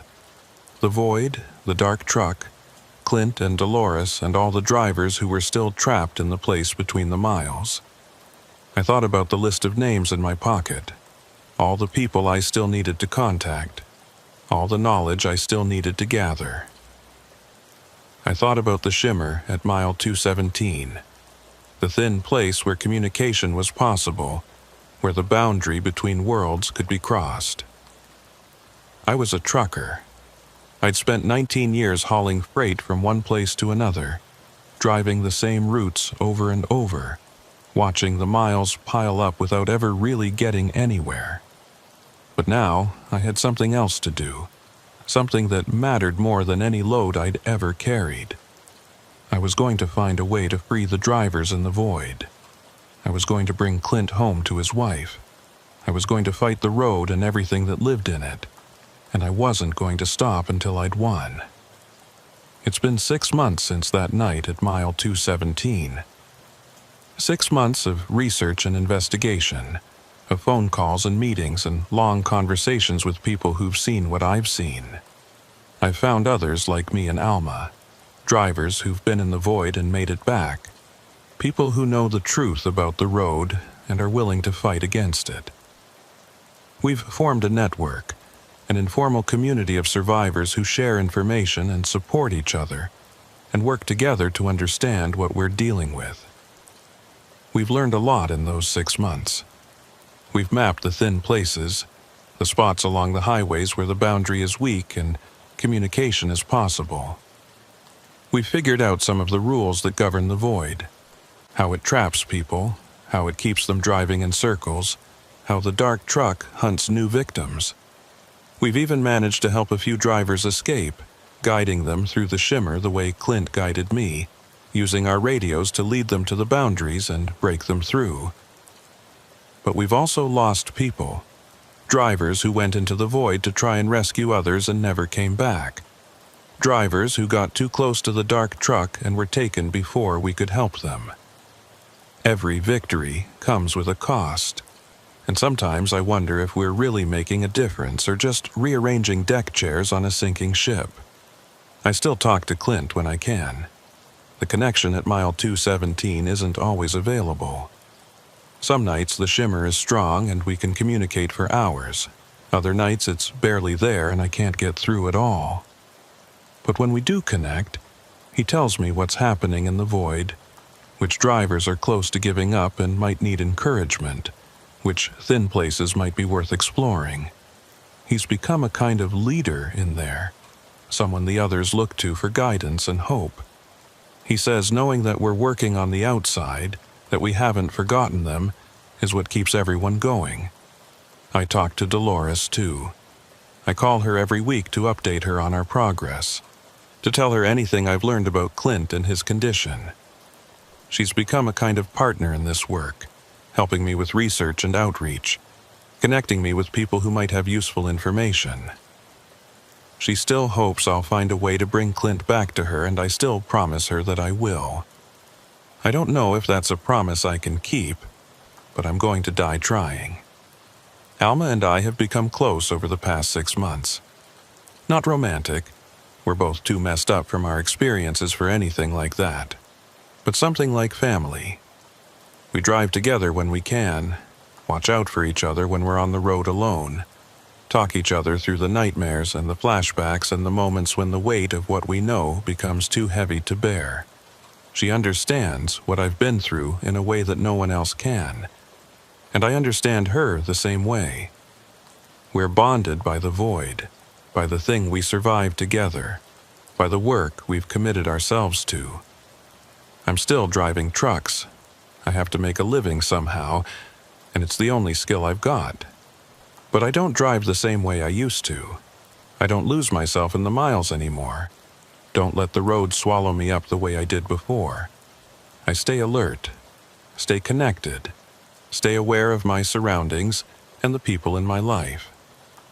I've rebuilt my relationships with my girlfriend and my sister, started visiting my father more often in his nursing home, made an effort to be present in my life instead of always chasing the next load. The road tried to take me once, and it almost succeeded. I'm not going to give it another chance, but I also know that I'm not safe. None of us are. The void is still out there. The dark truck is still hunting, and every time I drive through a thin place I can feel the boundary pressing against me. looking for a crack it can slip through. I've seen too much to ever feel secure again. I know what's underneath the highway, what's waiting in the spaces between the miles, and I know that sooner or later, it's going to come for me again. Last week, I was driving through southern New Mexico on my way to a pickup in El Paso. It was late at night, the highway was empty, and I was passing through that same stretch of I-10 where everything started, the place where I lost my mile markers and found my way into the void. I was being careful, staying alert, watching for any signs that something was wrong. The mile markers were all there, counting up normally, no gaps or loops or wrong numbers. The radio was working, the traffic was light, everything was exactly as it should be. I started to relax, started to think that maybe I'd made it through without incident, that maybe the road was going to leave me alone this time. That's when I saw the headlights in my mirror, a single set, sitting about a quarter-mile back, keeping pace with me. Not getting closer, not falling behind, just following. The way I'd been followed before, on the night when everything changed. I watched those lights for a long time, waiting to see if they would do anything, waiting to see if the dark truck had found me again. But they just stayed there, steady and patient, matching my speed and my movements like a shadow that had learned to drive. I picked up my radio and keyed the mic. "This is Rames, westbound on I-10. I've got a vehicle on my tail. Anyone else seeing this?" Static. Silence. And then faint but clear, a voice I didn't recognize. "Keep your lane, driver. You're not alone." I felt the words hit me like a punch to the chest. The same message I'd heard in the void, the same phrase Clint had used to guide me through the darkness. It was a warning, or a welcome, or something in between. A reminder that the road was always watching, and that I was never as free as I thought I was. I drove the rest of the way to El Paso with those headlights behind me, never getting closer, never falling back. When I pulled into the truck stop to wait for my morning pickup, they were gone, vanished, the same way the convoy had vanished every other time I'd stopped moving. I sat in my cab and watched the empty road for a long time, wondering if I'd imagined it, wondering if the void had sent me a message or a threat or something I didn't have words for. I don't know what it means. I don't know if the road is coming for me again, or just reminding me that it can any time it wants. But I know that I'm not going to run from it. I'm not going to hide or pretend or give up the work I've committed myself to. I'm going to keep driving, keep fighting, keep trying to free the people who are trapped in the void. If the road wants me, it's going to have to take me, and I'm not going to make it easy. Clint told me once that the key to surviving in the void was to keep fighting, to refuse to give up no matter how hopeless things seemed. He said the moment you stopped struggling was the moment you started to fade, to lose yourself, to become part of the nothing that filled in all the spaces.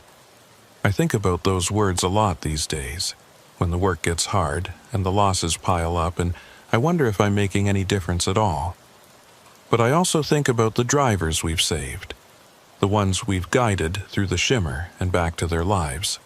I think about Dolores and the hope I've given her, the knowledge that Clint is still out there fighting. I think about Alma and the network we've built, the community of survivors who are working together to understand the void and find a way to defeat it. We've done something real. We've made something that matters. And as long as we keep doing it, as long as we keep fighting, we haven't lost. The road is out there, waiting. The void is out there, hungry. The dark truck is out there, hunting for new victims to drag into the nothing. I know they're not going to stop, not going to give up, not going to leave me alone just because I want them to. But I'm not going to stop either. I'm not going to give up. I'm going to keep driving, keep searching, keep working until I find a way to bring Clint home and shut the void down forever. Maybe I'll succeed. Maybe I'll fail. Maybe I'll end up trapped in the void myself, driving in circles for eternity, waiting for someone to come along and save me the way I'm trying to save others. I don't know how this story ends. I don't know if it ends at all. But I know one thing for certain. I'm not alone. The highway stretches out ahead of me, mile markers counting up toward a destination I may never reach. The headlights follow behind me, patient and eternal, watching to see what I'll do next. And somewhere in the void, in the place between the miles, Clint Yarbrough is still driving, still fighting, still refusing to give up. Keep your lane, driver. You're not alone. None of us are.